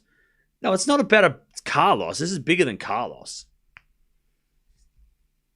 This loss is bigger than this. I think this loss just sums up the season for the ATP a little bit. You know, besides Alcaraz, which has been a highlight. I mean, it just kind of, I feel like this loss just kind of sums it up. 2025, it's kind of been a bit like, you know? Rublev is serving for the match against Tien, by the way. Rublev Shelton's fun. People should stop idolizing Alcaraz, to be honest. It's sickening. Who's idolizing Alcaraz? Alcaraz definitely wasn't himself. Yeah. Maybe winning Rotterdam was an outlier. I don't know. Yeah, I feel like this is a very confusing loss. Because again, he was saying everything positive yesterday. He was saying how good this court was. He loved this speed, blah, blah, blah, blah. But like he didn't play like he loved it. He played, in fact, he sounded like he hated it. I don't know, man. I'm bummed out because we just don't get to watch my Alcaraz too. Feels like we haven't watched much of him lately. We watched him play two exhibition matches. And, I mean, we did watch him play Tokyo, win that, but that feels like that was like 6 weeks ago. I feel like we barely watched him. Since the US Open, we watched him like 5 times. Not you can, but others are saying he's unbeatable. Yeah, it's not so much that, like, I mean, I'm not disappointed that he lost, because I think he's unbeatable. I'm just disappointed the way he lost. That was such a bad, that was such a low quality match. Cam, you're so cocky too about him and you jinxed him? Yeah, because I'm a wizard. I'm a wizard, Harry. He hit like 54 errors. It's just ugly, man. This is ugly. That was an ugly match. Such an ugly match. But we'll watch Sinner tomorrow. We'll see how he looks. But why did they slow the courts down?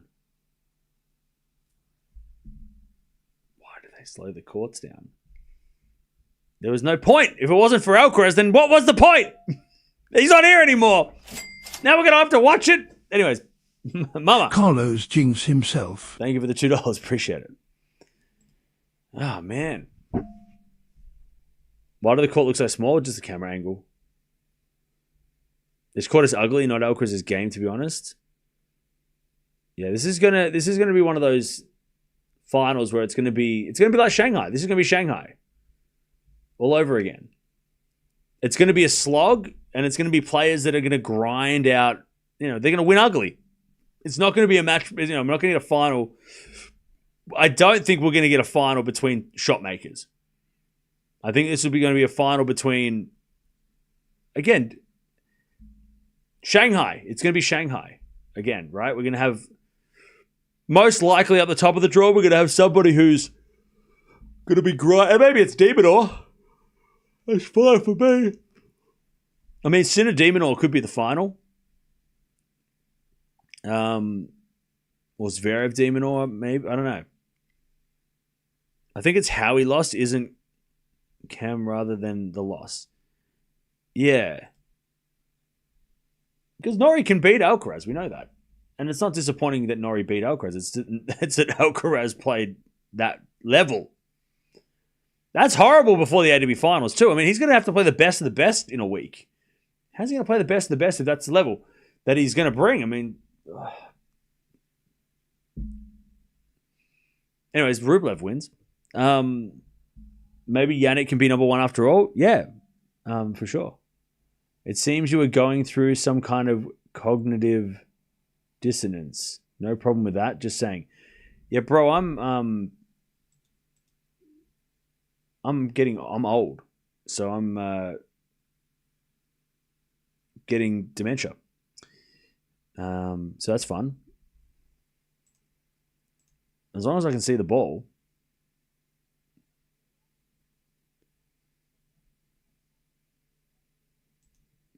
But like, are you okay? Are you okay? You're writing essays. You're writing essays. Are you okay? Don't say that word. What word? Old? I'm 47. What am I? See, I don't even know. Just realized Gil predicted Alcaraz over Sinner here final. Great. I feel bad for Gil because now people are going to sound smart. Because like all the people that are going to go at people, this is what happens. All the people that make predictions, they get the shit, and the people that give them shit don't make predictions. That's what happens. All the people that come out and be like, you said this. What did you say? Nothing. Oh, okay. So I feel bad for Gil because now people are going to be like, see, he got it wrong. And you go, yeah, but you didn't predict anything. So why? You can't talk shit. It happens every time. So if you're going to go out there and start hating on someone because they made a bad prediction, you should make your own prediction and then we can judge you for once. Give us a chance to judge your smart predictions.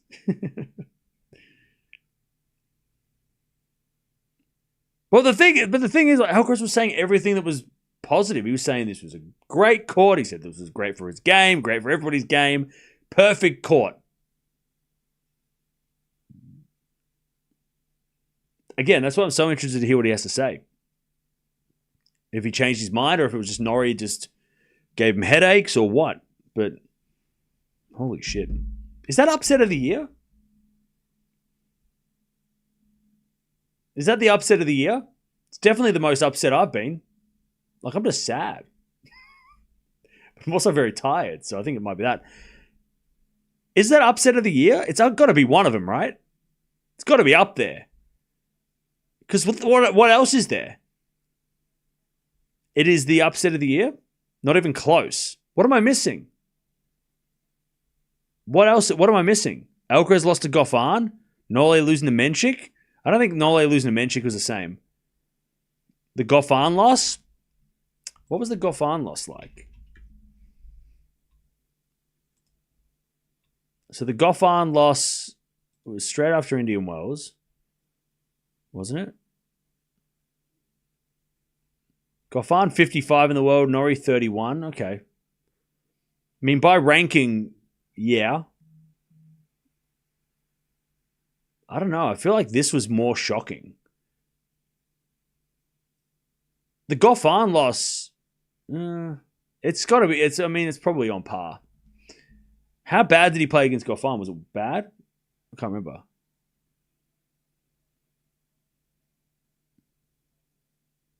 Upset of the century is wild that you would, but you know that was a crazy thing to say. You knew you're just doing it for shock value. Carlos looked rattled. I feel like that was up there with like that Monfils loss that he had in Cincy where he was like super annoyed.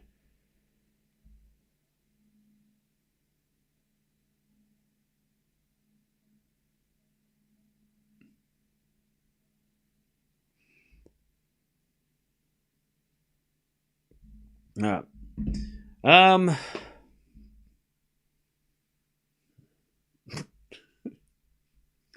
By the way, if Vukic is playing Fritz now. I'm not going to watch that because if Vukic loses, I'll bum me right out. Fonseca is not. He is playing tomorrow, but he's playing like super late. Worst upset was Alcaraz turning his hair grey. Okay, well, thank you for the comic relief.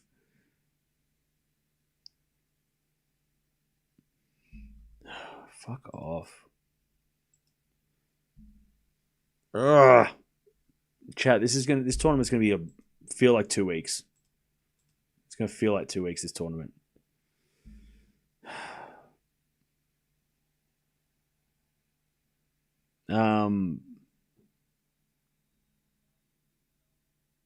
Oh, man. It'll be a mid-tournament now. I'm sick of these mid-tournaments. Oh, chat. I know I keep saying Synchraz all the time is kind of boring. But, man, the alternative is kind of worse. Like, there's no alternative. Chat, this is what's happening. This is what's happening, chat. This is what's happened. This is what has happened. Right? This is why we can't have Synchraz, but we also need like, chat, like, this is bad. Like, this is not good. It's not that bad. Oh, it's devastating. It's the WTA finals is going to be so good. I know, like, that's so good. WTA is so, like, because now, like, Sinner should win this, right? Right? And he probably won't have, like, maybe he'll lose a set to Zverev if he has to play him again, but, you know, like,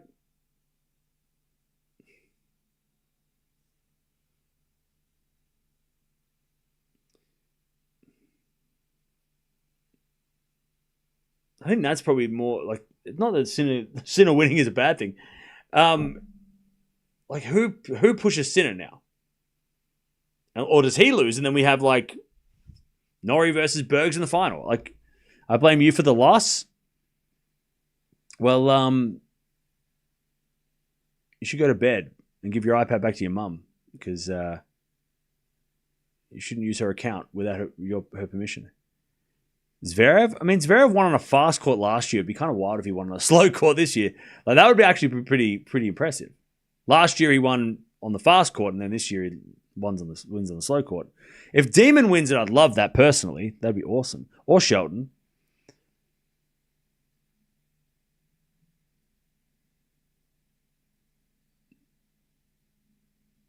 You want Vachereau to win Paris? Yeah, but you're just like the Joker. You want to see the world burn. So I get it, you know. You're an agent of chaos. You're so edgy. I want Vachereau to win. Ooh. I wish I was cool. Should we count out Dimmy yet? He's only played one match, so we're got to see how he pulls up after that match. Vachereau took out Lehechka with ease. We should have seen this coming because that was the sign, right? When I saw that result, I was thinking, shit, this court is slow. Because Lehechka on an indoor hard court should not get destroyed like that. And I know Vachereau's been in form, but that was probably the warning sign that we're probably going to get something like this happen. Like, that was because Lehechka on an indoor hard court should not be getting wrecked against somebody who's not. I mean, Vachereau has a good game, right? He's solid, but that shouldn't have happened on a fast indoor hard court. Yeah, that was a missed sign. Yeah. Again, Vachereau's been in good form. You know, great win, but it's like that shouldn't. Like, that result 12 months ago in Paris, when on the different surface, I don't think Vachereau wouldn't have beaten, like, a Hechka wouldn't have got smoked like that on a slightly quicker court.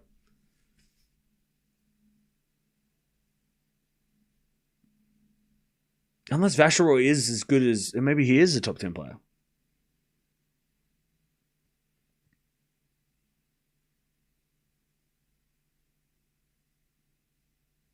Oh yeah, Van der Zandschulp beat Lehechka last week. True. Maybe Lehechka's just playing bad. I don't know. I don't know anymore. We're just going to start watching WTA from now on. It's a little more predictable. It's a little bit better to watch. Yeah, I don't know. Boddick beat Lehetru on a fast court last week. Okay, maybe that. Okay. But then Boddick's game on fast courts is pretty good. I mean, he beat he beat Nadal and Alcaraz on quick courts. So maybe Boddick on a fast court. I don't know. I don't know anymore, chap. Fritz has just started. Yep.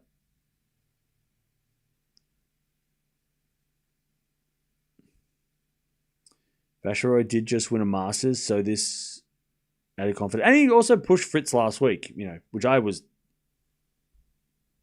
not expecting. WTA is predictable, and Palini and Raducanu are agents of chaos. And Keys. I think Keys is could be very scary. Can't wait for the WTA finals. I'm so pumped for it.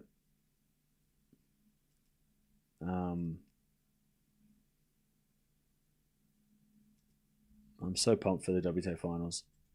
I'm also bummed out for Paris. Like, no.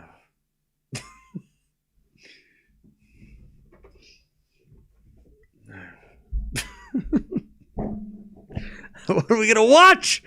What are we going to watch? What are we going to watch? Who are we going to watch this week in Paris? Now, plans have been ruined. Weird shot of Fritz doing his shorts up through the foliage. What? I didn't see that. All right, I need to get out of here because it's 8 in the morning. Oh. All right, well, look, when it's an upset, it's always worth. So I need to get some sleep. I'll be back tomorrow. We'll do it all again. Today's been a roller coaster. We started with the Eala match, which was fun, and then Bolter retiring was disappointing. And then we had the WTA finals, which we had to wait a long time for, but when they came out, it was great. And then this, which I still don't know what this is. It's an upset. It's upsetting.